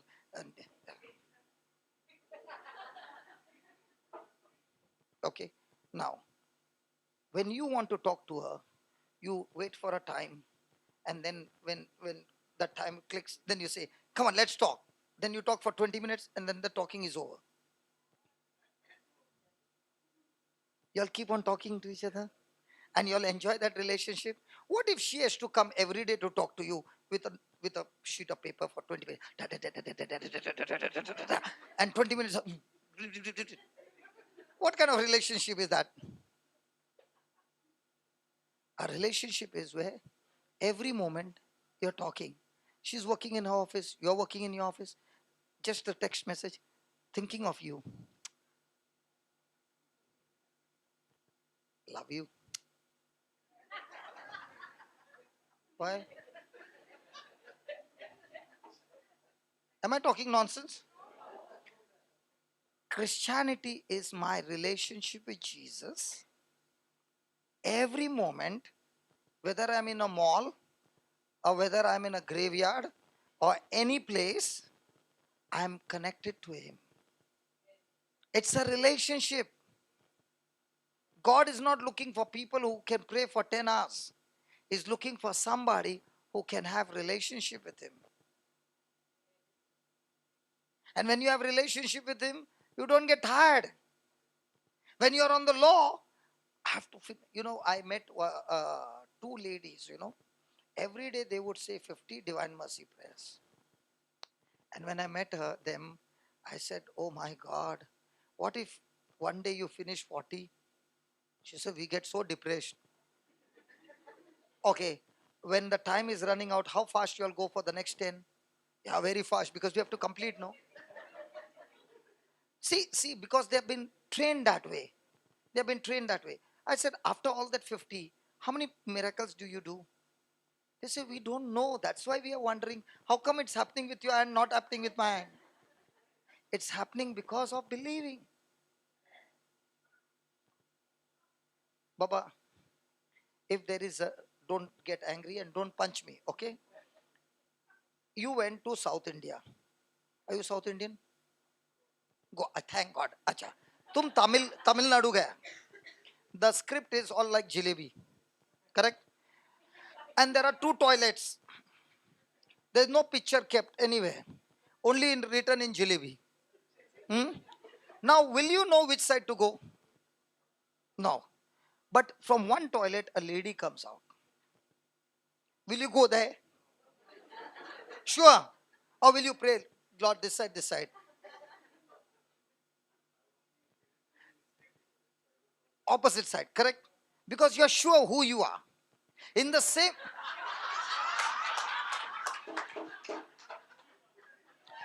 you can laugh, you can laugh, you can laugh. Listen, listen, why I'm saying this.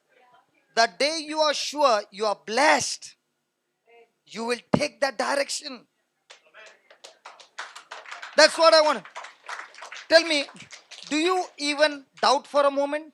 No, because you know who you are, and that's why you will be marching straight, because I just saw her coming from that toilet. In the same way, when you know you are blessed in Jesus Christ, you are walking boldly and firing the bullets and saying, get out in Jesus' name.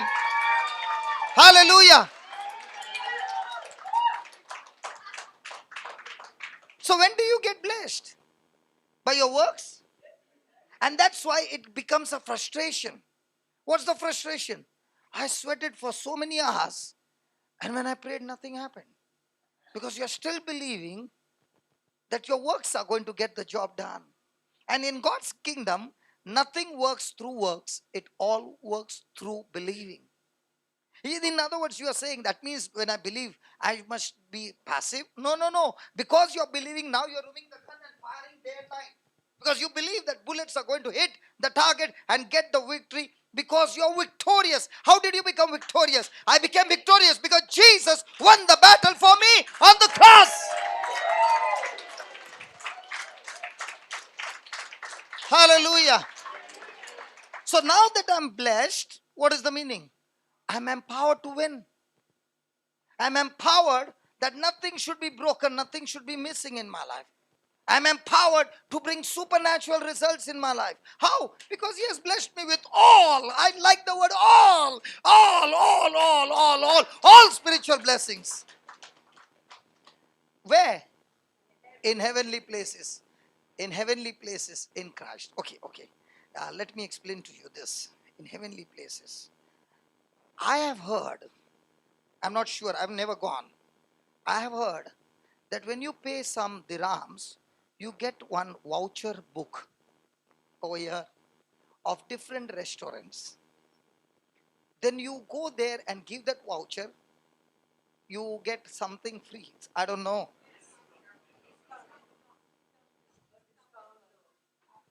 You must have paid, say, 100 dirhams. But if you are going to use that voucher again and again, if you count the discount, it is correct. Hello. Now somebody told you about this voucher, but you did not buy it or you did not take it.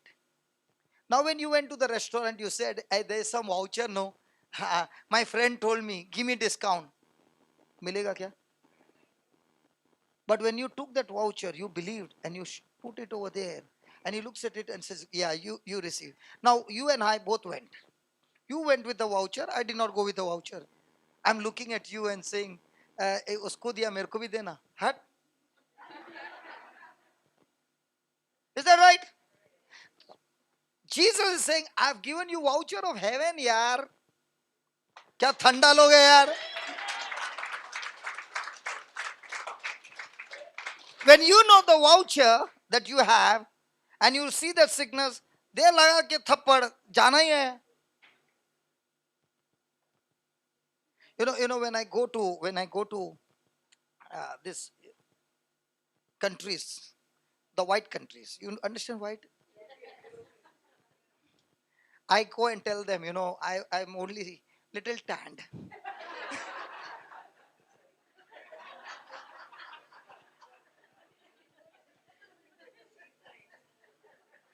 Hallelujah.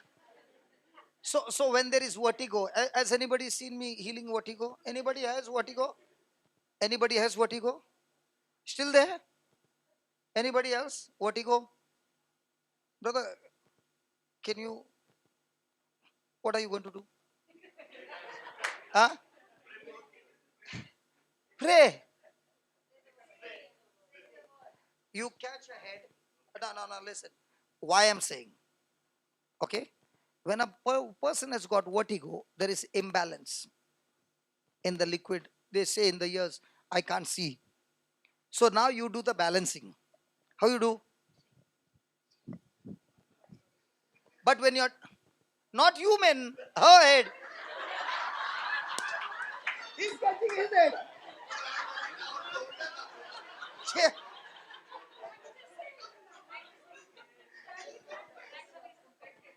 I think this sister loves you very much. Family friend. That's why she's saying, no. He's practicing before he can do that. Kya?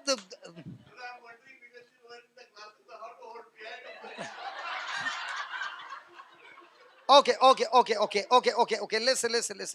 Listen. This imbalance, I've scored 100 out of 100 in vertigo. If you ask me how it works, I don't know. But when the person came first, I got vertigo. I did not know what is vertigo. I thought go. Okay, so I asked what is vertigo. They said imbalance. So I said imbalance ko this side little, this side little. So I said okay. So I said, Lord, what do I do? He said shake it so that it becomes balance. So I said, Lord, how do I shake? He said shake as you want, but only say the words. It will get balanced by the end. I'm giving you the secrets, man. Now, first thing, are you blessed? So are you empowered? So are you empowered to heal that vertigo? Then, so according to the scripture, how many of you are qualified? Then why are you running after preacher and say, you are qualified, I'm not? हो गया ठंडा हो गया? You need guts to believe. You need?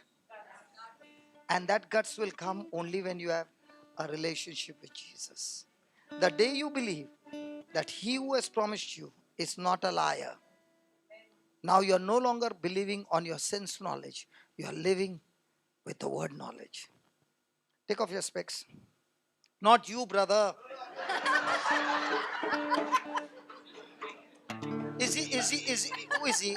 Uncle, who is he? Cousin.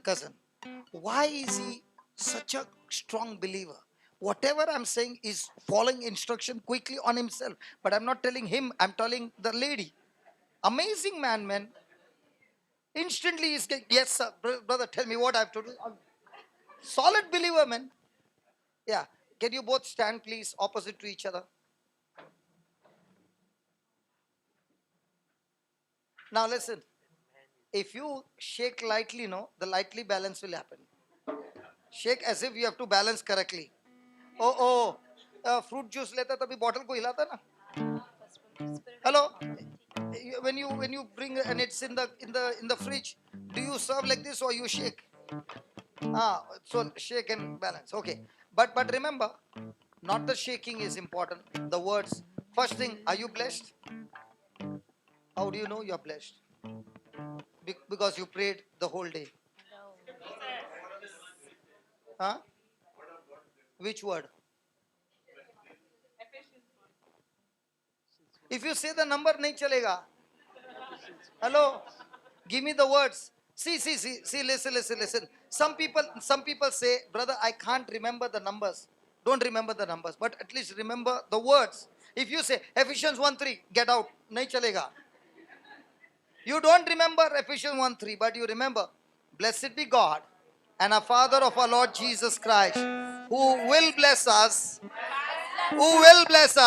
has blessed Hey, who will us. bless us? Who has blessed us. You know, brother, I'm sorry to say, you sit down. Because the Lord is saying, why don't you teach her with her own hand? Woohoo. Is it okay? Are you offended? Because what the Lord said to me now is, when you are saying you are already blessed, it is a proof that you are blessed and she's not. So he said, you don't do anything. Let her take her own head and turn around and she'll be all right. Amen. Why? I'll tell you. The reason, I'll tell you why. When somebody else is moving, her whole body weight is in your hand. So even if she's falling, you will hold her. Now the body weight is in her hand. And this is more difficult than you are. Okay? And the Lord wants to show her that her vertigo is totally destroyed when she exercises her faith. Are you ready? Sister, are you ready? You know, I have been teaching people on celiac. Celiac is a disease which is extremely high in those countries. The moment they eat anything containing wheat or any gluten, instantly they start manifesting. And I keep giving them sandwiches and all gluten bitten, sab dal ke ekdam full tagda bana ke de bheja. And nothing happens. Why? Because we are blessed. And where did this blessing come from? Through Christ Jesus. Now you say these words. Lord Jesus, close your eyes. Close your eyes and say this. Lord Jesus, I thank you. You have blessed me with all spiritual blessings in the heavenlies, in the word form. And I choose to believe it. Heavenly Father, my hands are anointed. They are blessed to cast out demons, to heal the sick. I am blessed to live a victorious life and walk in love, forgiveness, kindness, meekness. I have a sound mind filled with power in the name of Jesus. Amen. Amen. Now put your hand on your head, okay, and say this. In the name of Jesus, as I have laid my hands on my head, Lord Jesus, your anointing is flowing into my head. Whatever is imbalance is balanced now in the name of Jesus. In the name of Jesus. Now move your head the way you want. Come on, move. Move. Don't get scared. Move. Move. Still more. Still more. Praise God. Praise God. Yeah. Yeah. Up and down. Enough. Enough. That's the anointing. She is good. She is fine. Spirit of infirmity, get out of line in the name of Jesus. Oh yeah. She's good. She's fine. Oh yeah. Spirit of infirmity, What do you get go? out of line Come out. in the name of Jesus. She's good. She's fine. Praise God. Vertigo, get out of the line Open in your the eyes. name of Jesus. She's good. She's fine. Vertigo, get out of the line in the name of Jesus. She's good. She's fine. Vertigo, get out of the line in the name of Jesus. My dear sister, why are you shivering? That's God's power. What happened to you? You are shivering all inside. Not only the vertigo is gone, everything, the whole package is gone.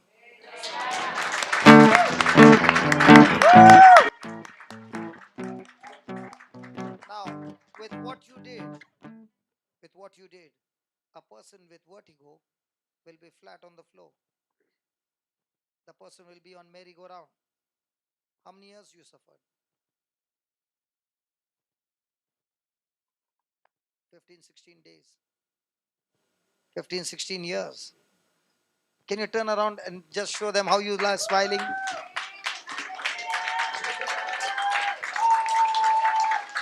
Hallelujah.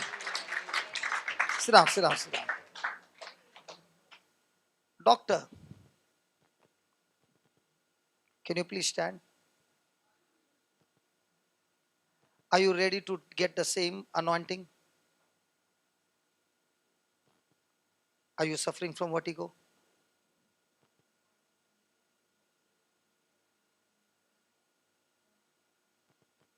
But there's no more giddiness after that? No? Okay. Whatever other than that is there, the Lord made me to make you get up. Okay? Is it the skin problem? Okay. Whatever you have, we are not interested in what you have. We are interested in what God wants you to have. Which one is better, that you have or what God wants you to have? Heavenly Father, I thank you, I praise you. Lord, the same anointing that healed me of my skin allergy and skin problem, I speak, O Lord, that same anointing flows into her. Just as you healed her of vertigo 1 year back and it has not come back, in the same way, I speak to that infirmity in a body that is causing allergy in a skin or any kind of sickness or disease. In the name of Jesus, it is destroyed. And it is destroyed because the Bible says, God the Father has blessed me and all of us with all spiritual blessings in heavenlies in Christ Jesus. We are blessed to be a blessing. And right now, the blessing of God flows into you, destroying that allergy completely and restoring your health in Jesus' name. In Jesus' name, amen, amen, amen. There's going to be amazing healings now. Okay? First thing, yeah, you can sit down. The first thing is, are you believing you are blessed? And don't you ever think that you are blessed because you studied the word of God, you praised, and you did this and you did that. You get disqualified. Everything that we receive from Jesus is purely because of the works of Jesus for me on the cross. None of my works, but the works of Jesus. Now, thank God she took her own hand and she believed and she got delivered. So, which one would be better? My brother killing that sickness, or she learned to kill her own sickness? So now you take your hand. You believe you are blessed? Come on, are you sure? Now you take your hand and put on that part of the body. And if you can't reach there, think in your mind and put your hand on your heart. But whichever part of the body you can put your hand, put it over there. Close your eyes. Brother, there are so many who have got physical sickness, brother. I did not know. Oh my God. Yeah. Close your eyes and say this. Heavenly Father, Heavenly Father, I thank you thank you for teaching me the truth. for teaching me the truth. All this time, All this time, I qualified myself I qualified myself to believe to believe that I am blessed that I am blessed by my works. by my works. But today, Today, you have taught me you have taught me I am blessed I am blessed by the finished works of Jesus by the finished works of Jesus on the cross. on the cross. Lord Jesus, Lord Jesus, I thank you I thank you for taking my place for taking my place on the cross, on the cross, becoming my substitute. becoming my substitute. You took the punishment that I deserved You took the punishment that I deserve on into your body. into your body. Your body was wounded Your body was so that my body be healed. I am blessed because the word of God says, Ephesians 1:3, God the Father has blessed us all with all spiritual blessings in the heavenly places in Christ Jesus. I believe I am blessed. My household is blessed. I am empowered to bring forth God kind of result, supernatural, divine result from the kingdom of God into my life. So, in the name of Jesus, as I lay my hands on myself, my hands are anointed. Every yoke of the devil is destroyed. Every infirmity is destroyed. And in the name of Jesus, every infirmity is cast out of my body, out of my life, out of my family. Lord Jesus, I thank you. You have given your angels charge over me. You have sent them to serve me and bring forth my inheritance of my salvation. I receive my inheritance right now in the name of Jesus in every area of my life. And I thank you, Lord, as you said on the cross, it is finished. I too declare every work of Satan operating in my life, in my family, you are finished, nailed on the cross, never to come back again.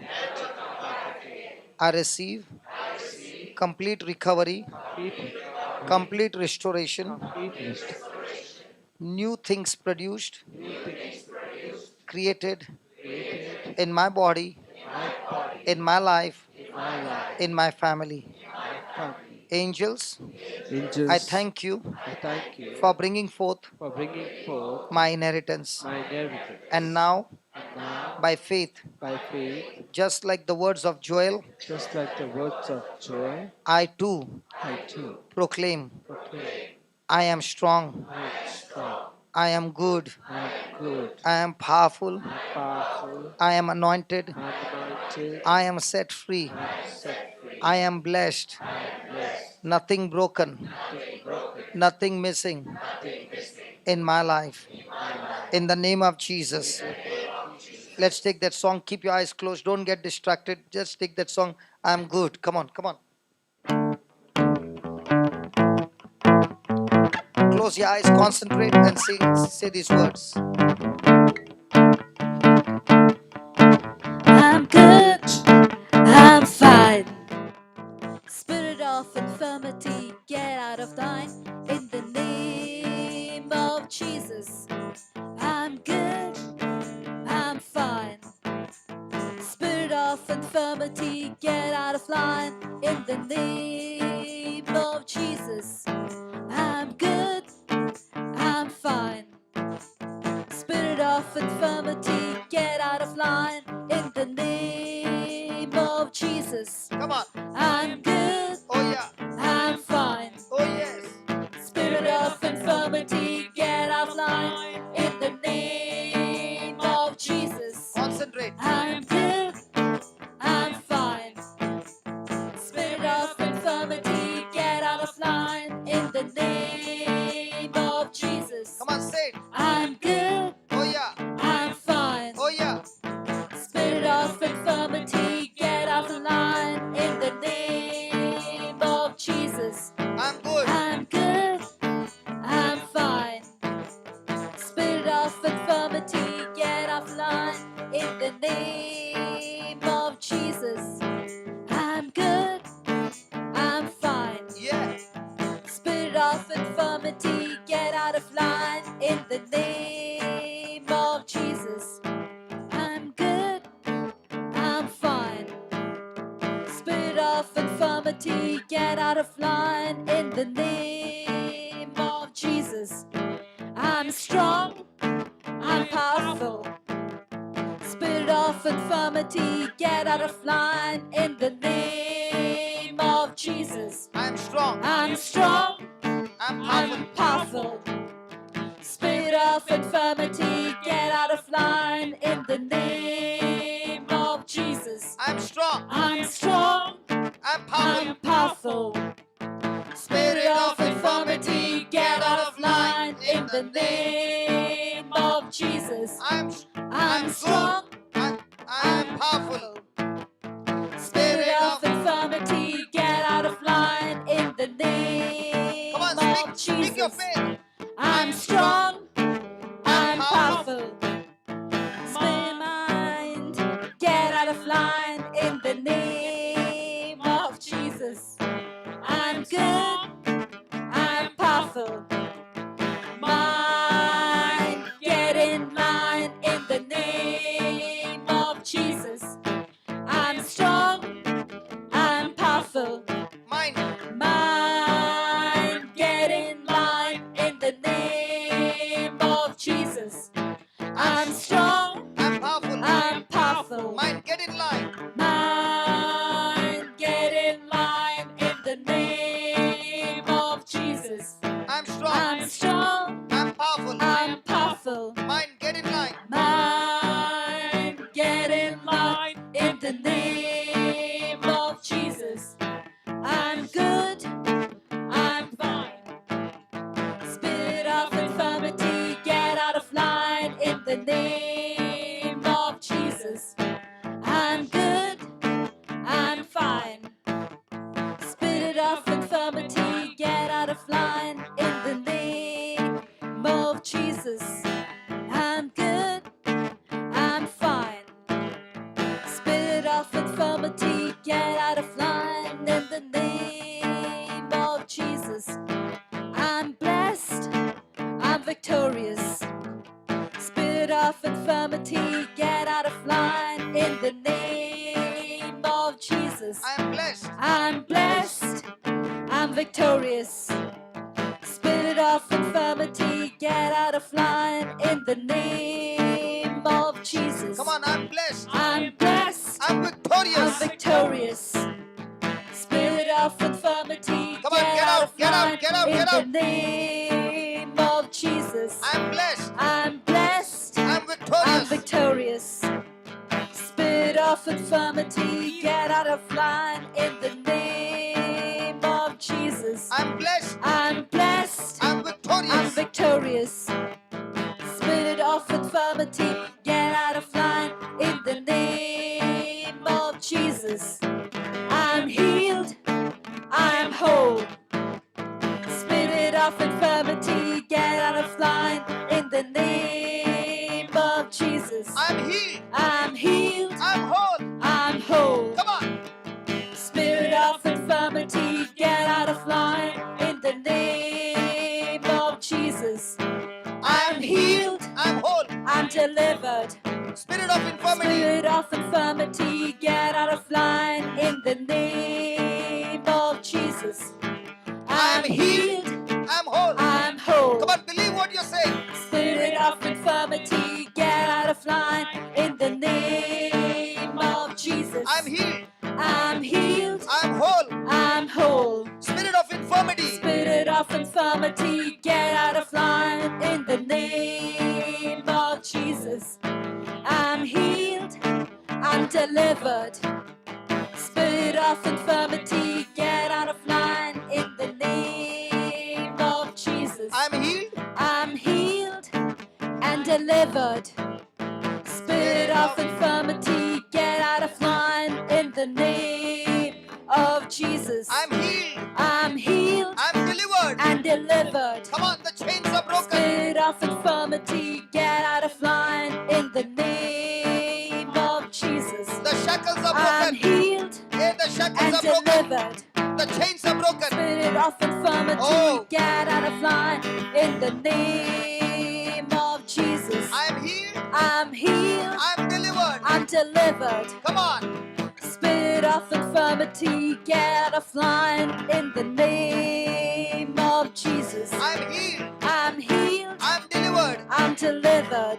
Spirit of infirmity. Spirit of infirmity, get out of line in the name of Jesus. I'm healed. I'm healed. I'm delivered. I'm delivered. Spirit of infirmity, get out of line in the name of Jesus. I'm healed. My chains are broken. Spirit of infirmity, get out of line in the name of Jesus. I'm healed. I'm healed. My chains are My broken. chains are broken. Spirit of infirmity, get off line in the name of Jesus. I'm healed. I'm healed. My My chains chains are are broken. broken.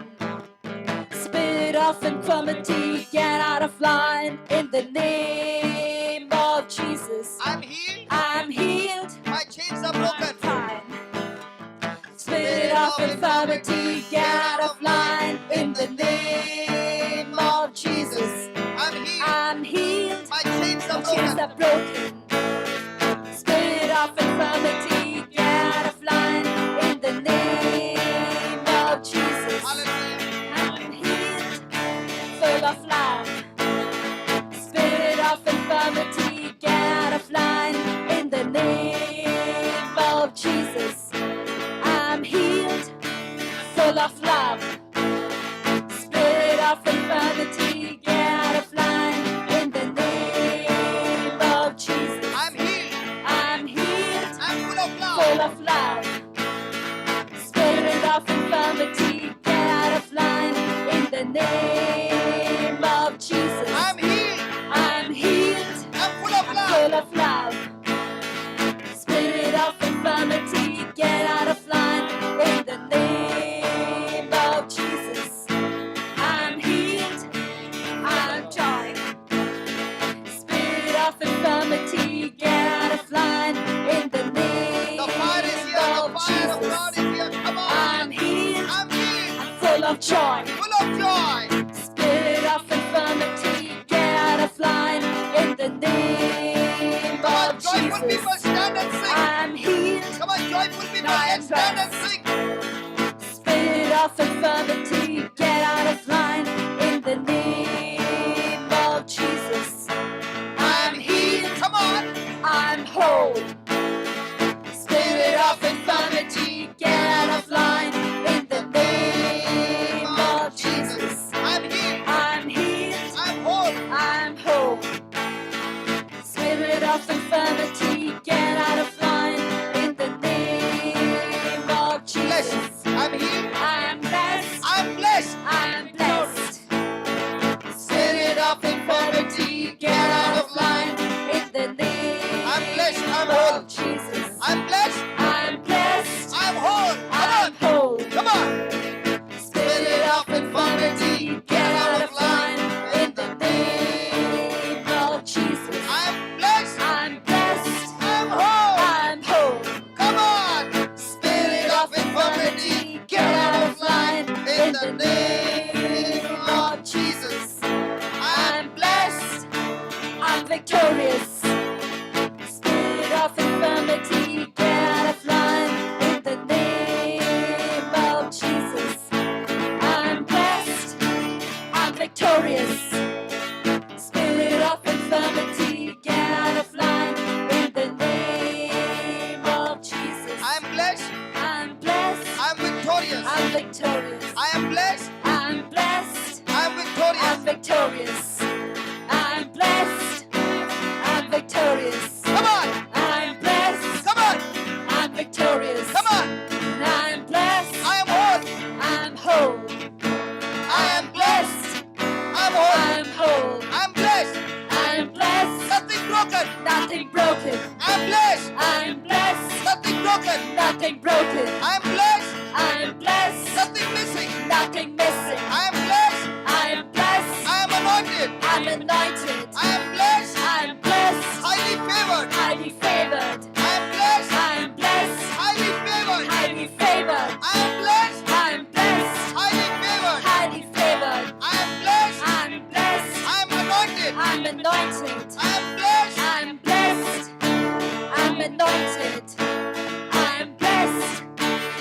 I'm anointed. I am blessed.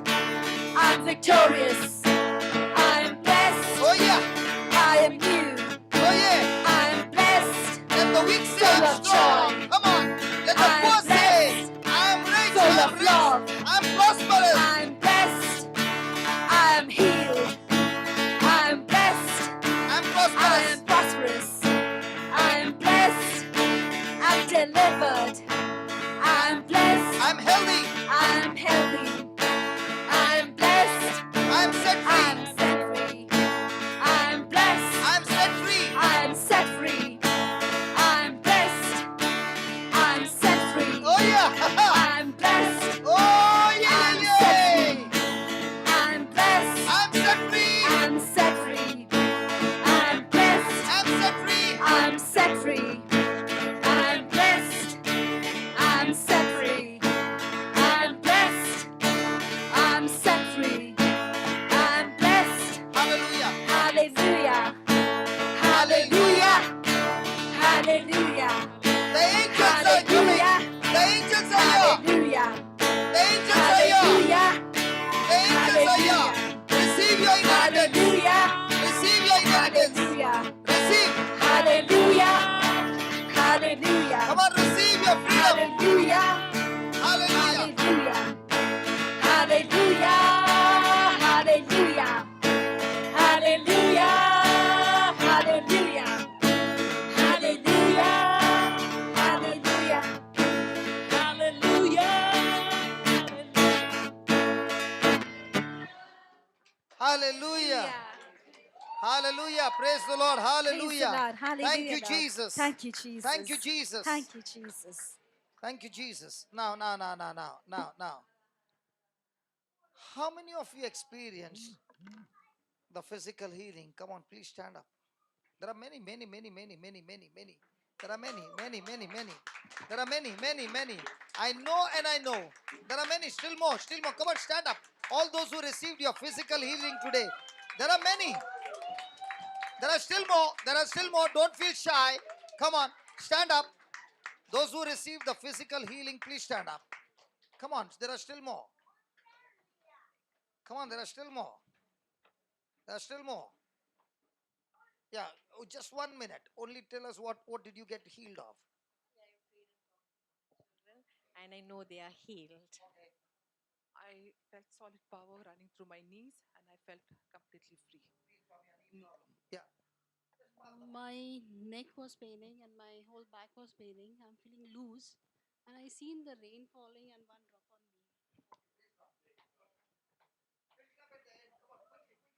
I had a heart pain and it has been recovered fully now. I had a head pain. It healed. Yeah.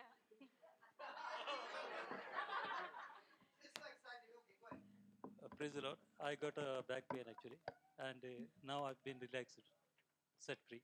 Praise the Lord. My pain has gone a lot. I could not stand after sitting. I'm standing.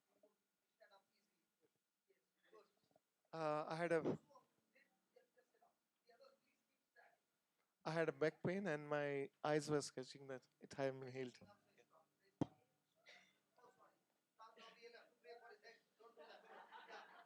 My wrist got twisted and it's all right. Yeah, under right hand. Yeah. Yeah. Yeah. I prayed for my eyesight to be better.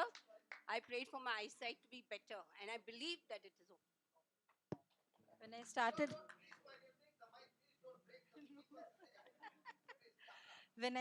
it was my head was aching, and in between, after that, the headache just vanished. My eyesight became a little clear. I had this lump on my neck and I just held it and now it's become smaller. Praise God. Yeah, yes.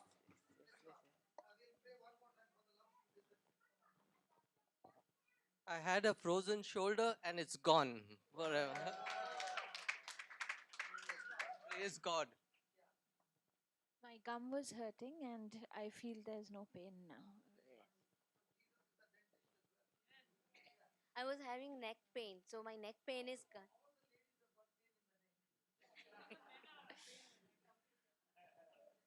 And also recently my blood test was showing I have little high sugar and cholesterol. So I believe that it is all gone in the name of Jesus. The rashes on my hands have gone.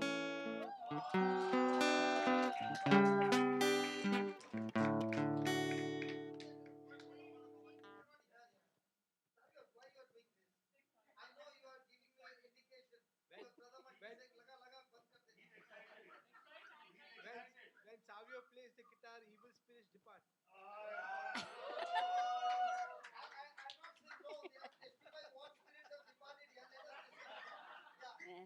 I'm healed of my heart patient. I was a heart patient. I'm healed, and with the lungs problem also, I'm healed. Yes. Yes. I am healed. Healed.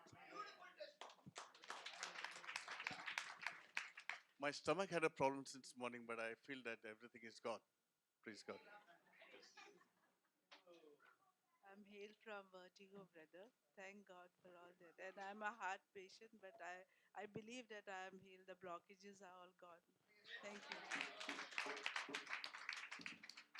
I had pain in my right knee for the past 3-4 months, and I couldn't climb or come down the stairs.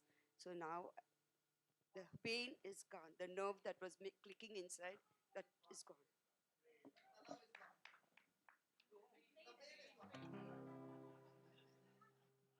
I had a fall, and my head was on my back, on my head, and I had a lump, which was I was praying about, which has gone now. Yeah, the lump on the head.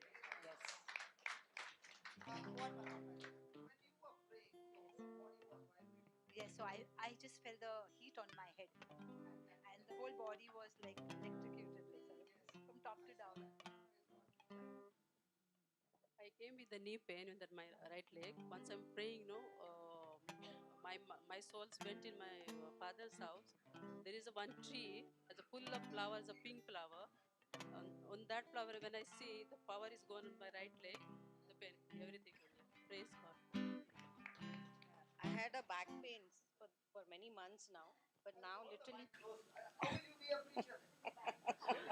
Sorry, brother. Praise God, amen. Amen.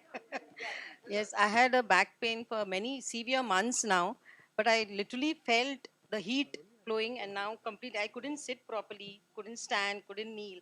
But now I believe that I've been completely healed and restored. And also one more, I had a numbness here, that too for many months. Even if I would pinch, I would never feel it. But now I can literally feel the sensation has come back. Praise God. Yeah. Praise the Lord. Brother said, keep your hand on the heart or any part. Like, so that is the time I thought of my daughter from past 1 month. She's having cold, cough, going, coming, going on. So I thought of her and I prayed for her and I believe she's healed from cold. Actually, right from like post pregnancy, there has still been those hormonal changes, like I can feel suddenly going down, going up, it's happening. But then like last night also, there has been some like pain, there has been a pain, and there's been so much of fear that suddenly just, came in, because at that time I was just thinking that there are so many people that I have, that are coming today along with me. And I said, Lord, when I go there, I don't care what the doctor said, you'll have to come and take some medication, which he said earlier.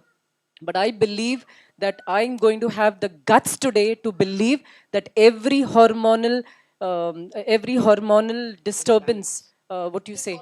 Disorder, sorry. Every hormonal disorder in me has been brought back to normal in the name of Jesus.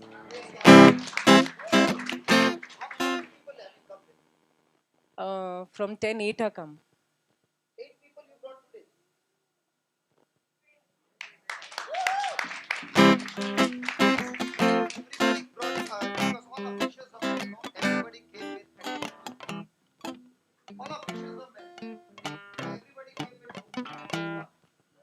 I was here this morning with a bad pain on my throat, and after the prayer, have not in my mouth. It disappeared already. Hallelujah. Now, there's a small baby.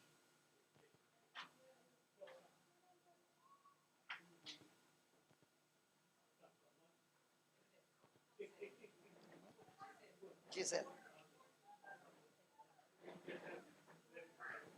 Mama. Yeah, Mama. Yeah, Mama, please come here.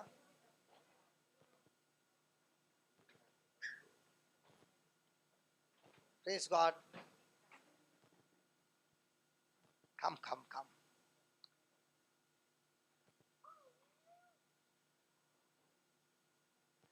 Now, how many of you look at the baby and say she is a prophetess of God? Sure? Because the Bible says where two or three agree, my heavenly Father will do it. Do you believe she is a prophetess of God? Yes. A great woman of God? Yes. Do you believe you have life and death in your tongue, power in your tongue? Yes. Do you believe you are blessed? Yes. Every word coming out of your mouth has got power. Yes. Yeah? Can you stretch your hand? Heavenly Father, we thank you, we praise you. This baby has come to your house, O Lord. The parents have come into your presence. Thank you, Lord.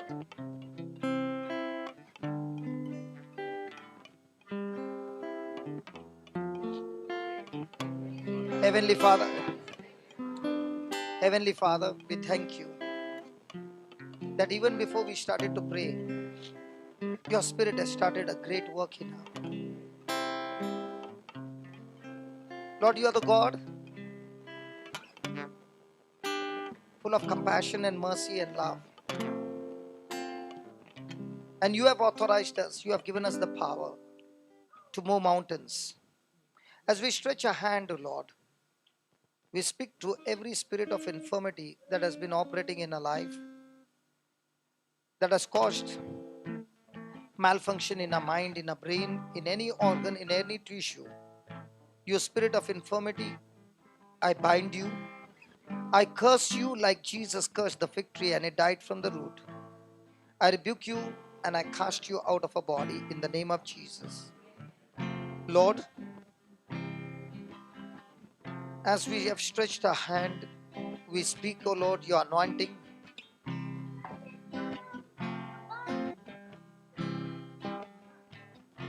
Your anointing is doing amazing, creative miracle in our mind and in our brain. Lord, every test report that has been prophesied against her, we curse it, we cancel it, and we refuse to believe it. We declare, O Lord, that she is a child of God and she has the mind of Christ and the wisdom of God is formed within her. We thank you, Lord, that she is anointed, she is blessed, having a powerful healing ministry, having a powerful preaching ministry, and she is a great, great anointed woman of God. Thank you, Lord, that your word has entered her heart and destroyed every infirmity in her and brought your healing power in her life. Angels, we speak to you. Go forth and bring forth our inheritance. And Lord, the doctors themselves will be amazed with the breakthrough. And they themselves will say, this is the miracle. This is a creative miracle from you, Almighty God, in Jesus' mighty name. And all God's people said, and all God's people said, Amen. And all God's people said, Amen. Hallelujah. Thank you, Jesus. Thank you, Jesus. Thank you, Jesus. I won't be there next week, brother. I will give them a homework 1 week.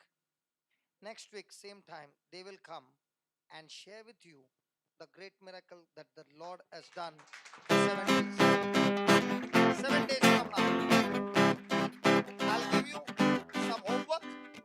And those who want to know the homework, it is in the white book, a small paragraph. Christ has redeemed my baby from the curse of the law. Therefore, I forbid any sickness or disease to come upon my baby's body. Every sickness, every disease that touches her dies instantly in the name of Jesus. Every tissue in her body, every organ in our body is now functioning perfectly the way God created it to function. And I forbid any malfunction in a body in the name of Jesus. She has the mind of Christ, and the wisdom of God is formed within her in Jesus' name. Amen. How many of you? What? Yeah, we'll give her the book. What's her name? Leah. How many of you will take Leah's name and say one rosary on that scripture? Come on. Make that commitment and say just one rosary a day, and that passage, that paragraph. Leah has been Leah. Listen, even if you forget the name, no.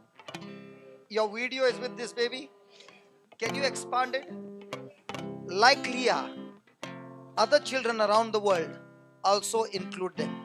Because our prayer has got so much power that Moses could pray for a country and it worked. Abraham prayed for a country, it worked. You can pray for countries because now we are in the new covenant in Christ Jesus. So can you take all the children together and say, taking her name, Leah, and other children suffering with any kind of sickness or disease, Christ has redeemed. Okay, the whole paragraph. Okay, and in 7 days, I won't be there, but you will hear the testimony. In 7 days, everything will be changed in Jesus' name. Can we fight? Hello, are we blessed? Has God empowered us? So, has God given us dominion over this infirmity? Has God empowered us to create? Because God said He has created us in His likeness and image. So if He is a creator, He has given us the tools to create things in our life using the Word. So let's use His Word and create beautiful things in the lives of others. Amen. Hallelujah. Come on, let's give the Lord a big hand of praise.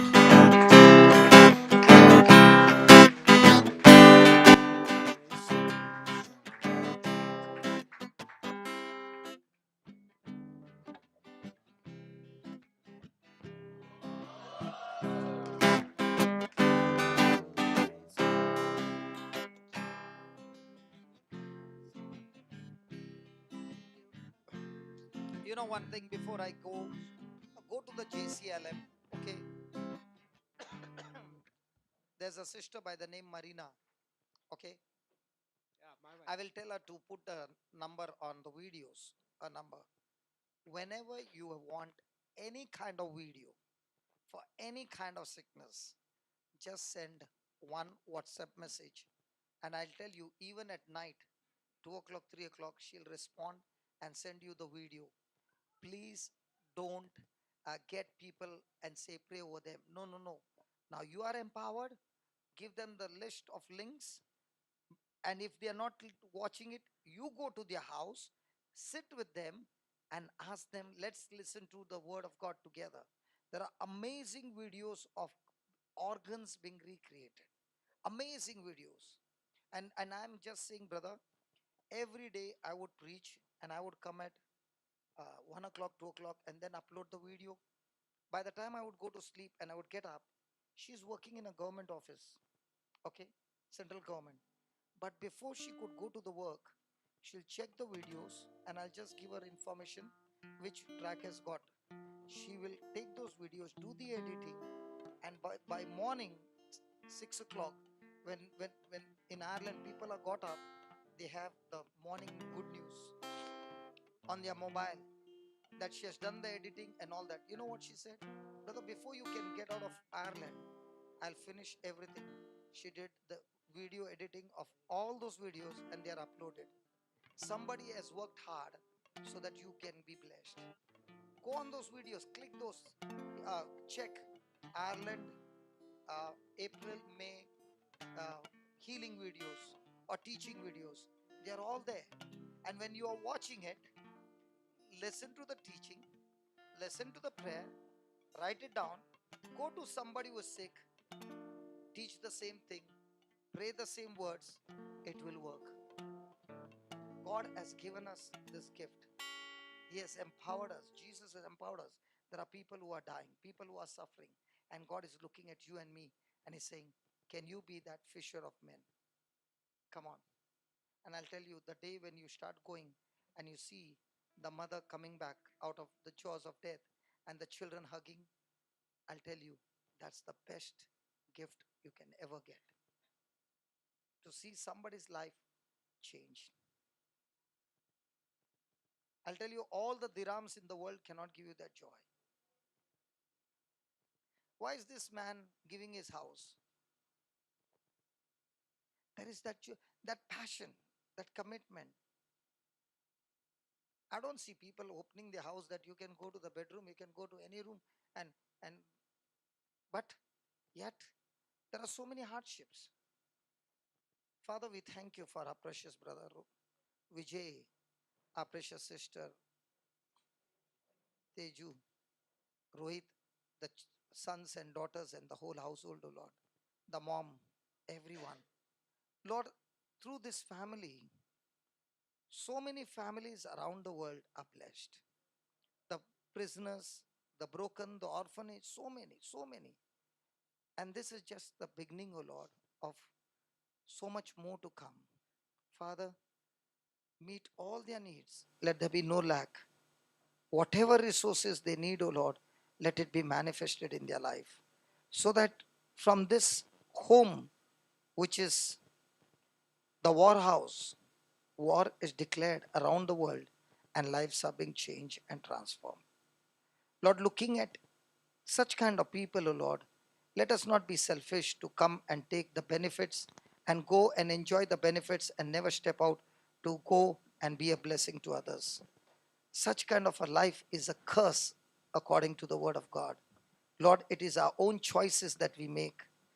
Help us never to be selfish, but be committed to you, and all that we have received from you, help us to go and share it with others. In Jesus' name we pray. Amen. I'm suddenly feeling strong. Praise the Lord. Just now, brother, when all these people stood up, all of them stood up to, they healed. All of you all stood up. I was just telling my sister Mavis, I said, listen, when you see all these healings take place, you feel so happy that this morning so many people are going back healed. It's a big thing, because people are suffering. And our ministries are just that. Where people are suffering, we are supposed to go around and help those people to get out of suffering. Okay? And brother, this time when he was in Ireland, I sent him a WhatsApp message saying, I know so many people who are suffering. Please come, let's have a healing session. And today, are you happy it was a healing session?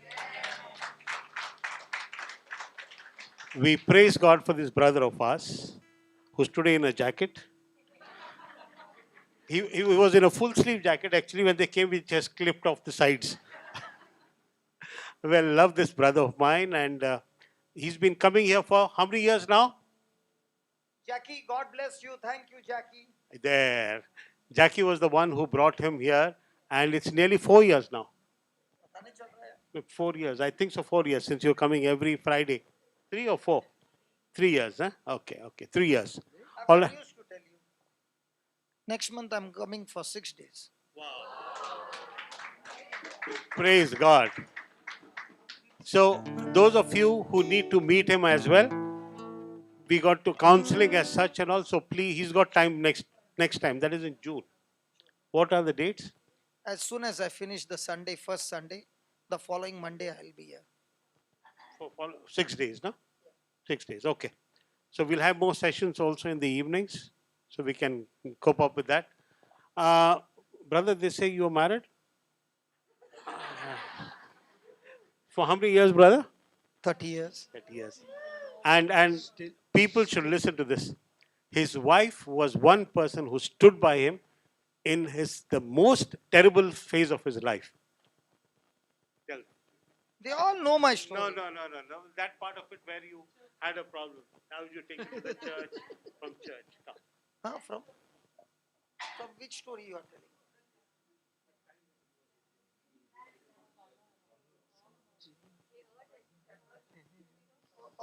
Okay. So when I was brought to church, that you want to hear? Okay, I was in depression, and a lady, a stranger, okay, she came to my house and she spoke to my wife and said, if we can take this, your husband, to such and such place, everything will be all right.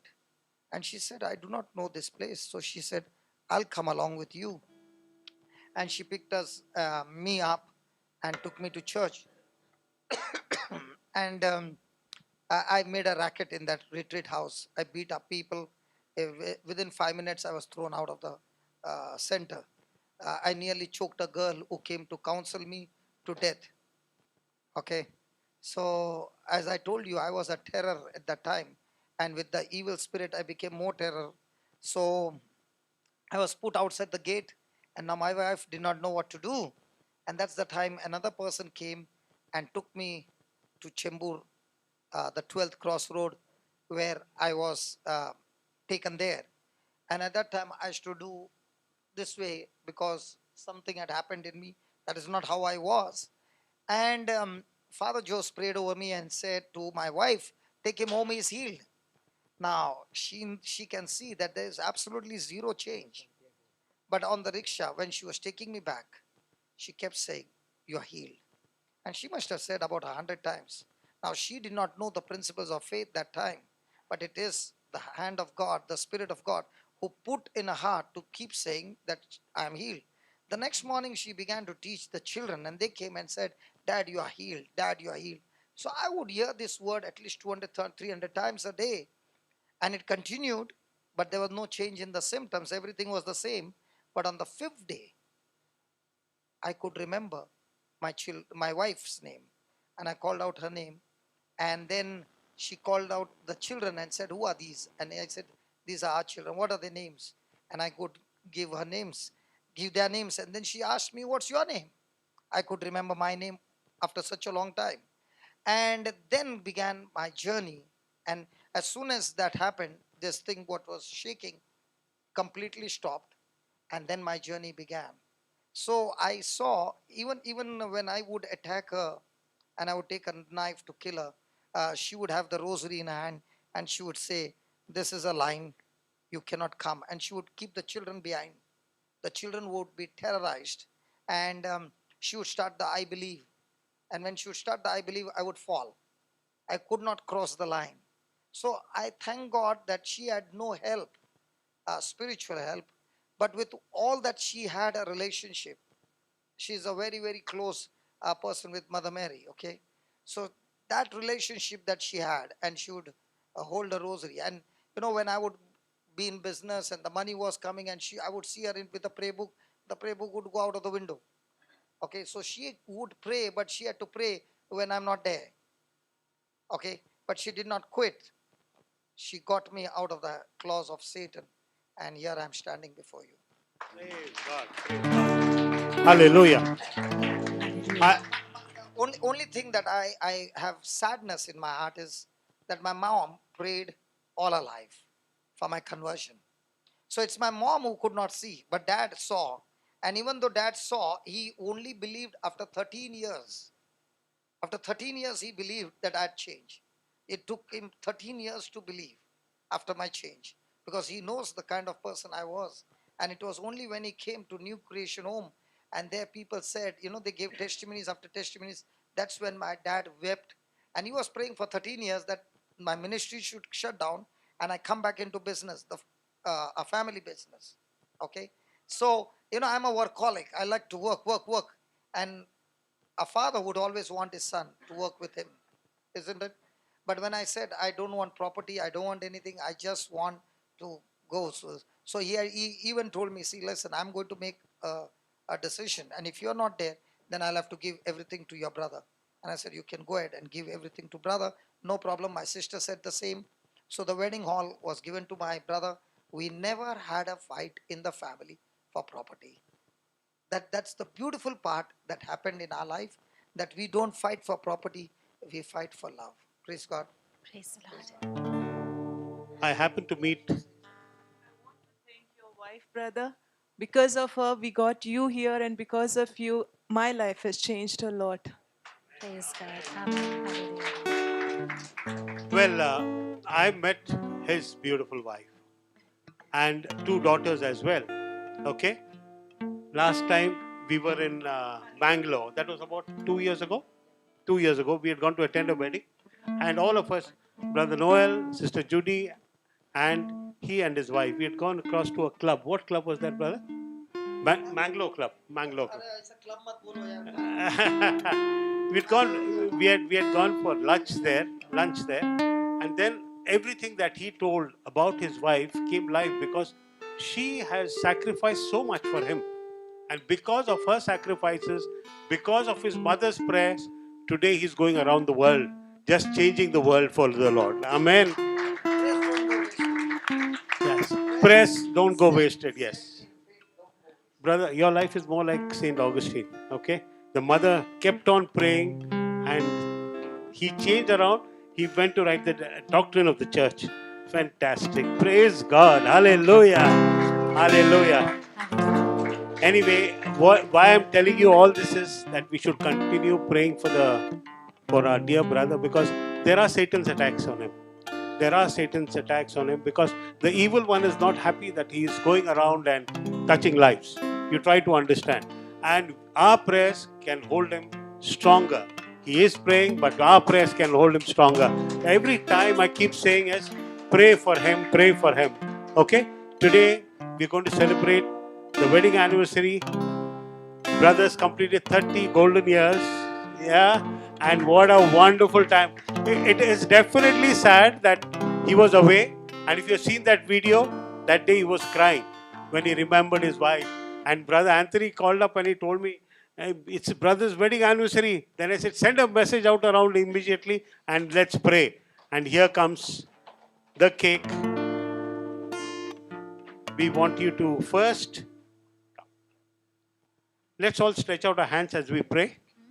Who will pray? Sister Amy, come. Come, come, come.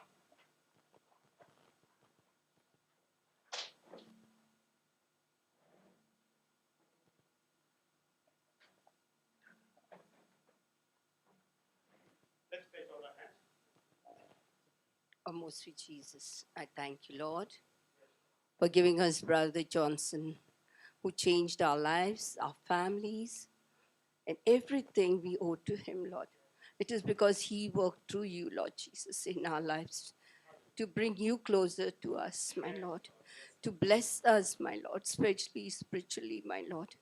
We feel so blessed, my Lord, to have him in our midst, Lord.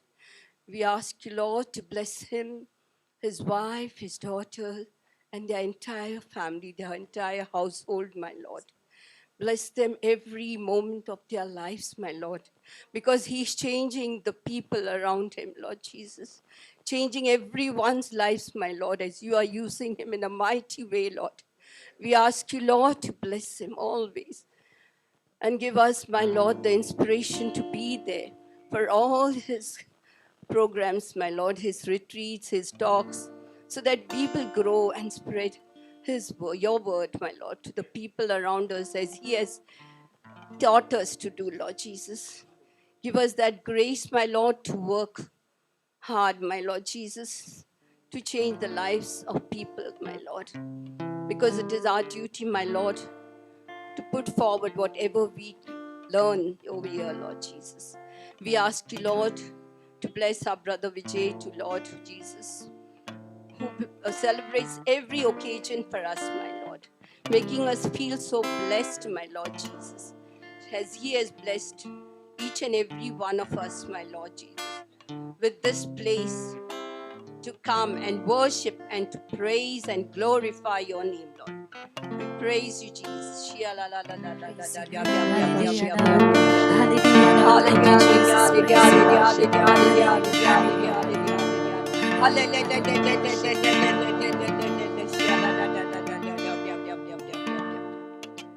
you, Jesus. Brother Johnson, we have one song for you. Yeah, before you sing, 1 minute. I'm not showing you a knife, okay? Okay, listen. She prayed very good. Okay, I'm not pointing finger to her. But the prayer that she prayed and what we learned, was it a mismatch? Yes. What was a mismatch? Bless him. Don't ever pray for people to be blessed. Why? Because the Bible says they are blessed. Blessed with But all pray for those blessed people to be a blessing, which is not there. 2, don't ask God for the grace. When you ask God for the grace, you know what is the meaning? God is a rationing officer. Only when you ask, He gives you. That's the biggest lie.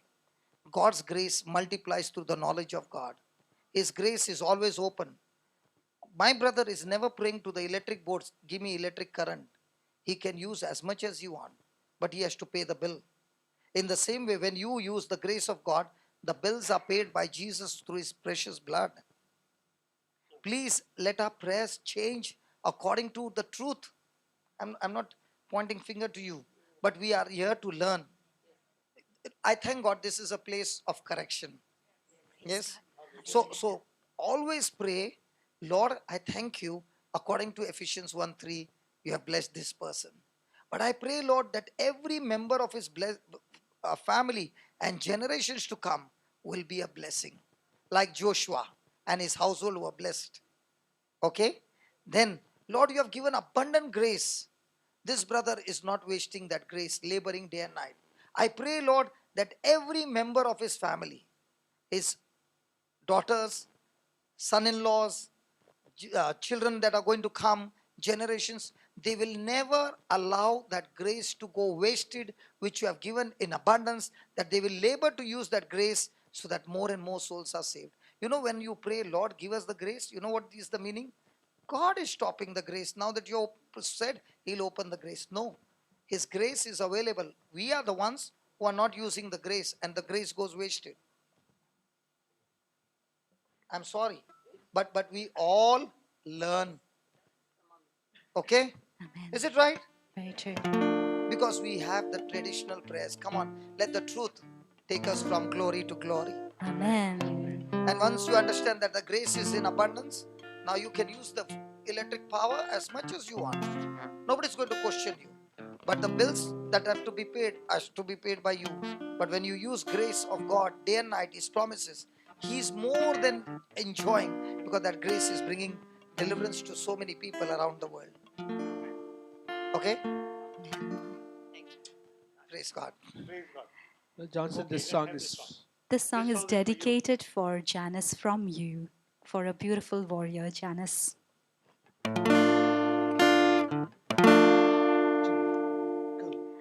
Accept you from the hands of my God. You are God's gift to me, a beautiful gift. This gift of love God has given me. I accept you from the hands of my God. You are God's gift to me, a beautiful gift. This gift of love God has given me. From this day we live in love, together in the love of our God. You're precious to me, you're my God. In your choice, with your grace, I'm with you. I accept you from the hands of my God. You are God's gift to me, a beautiful gift. This gift of love God has given me. This gift of love God has given me.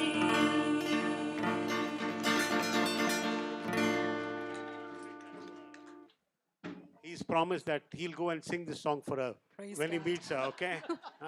In whatever voice available, huh? Whatever voice available. And, but it should be meaningful, that's all. Okay? Let's sing Shahs of Blessing. I understand one thing. God has made a nightingale, God has made a parrot, God has made a crow, and He enjoys every voice according to what He created. If you So, don't like my voice, that's so Well said, well said. Well said. not interested in who likes my voice. Yes. My God likes my voice. He likes the way I sing. There shall be showers of blessing. This is the promise of love. There shall be seasons refreshing, sent from the Savior above. Showers of blessings, showers of blessings we need. Mercy drops fountains are falling, but for the showers we plead.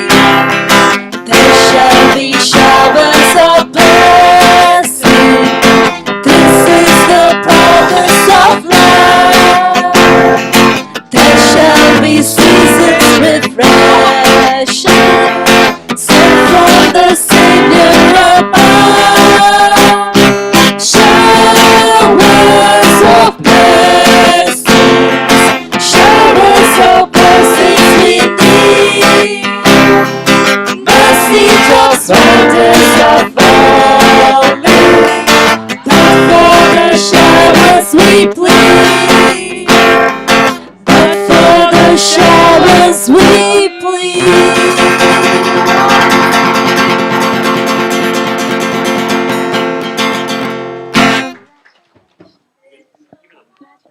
okay, it's not a happy birthday. It's a happy birthday. Your wife is singing it's a happy birthday. Ah, congratulations and celebration.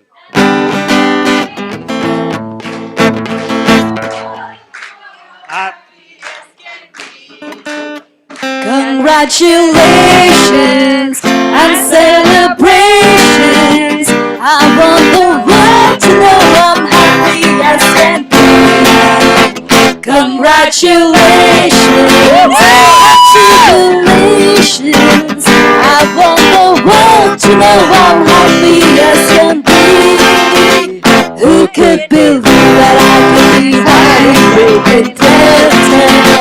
I used to think that happiness hadn't been invented, but that wasn't the old days before I met you. And met you, walked into my heart. Congratulations and celebrations. Let all the world to know I'm happy as can be. Congratulations and jubilations. I want the world to know I'm happy as can be. I want the world to know I'm happy as can be.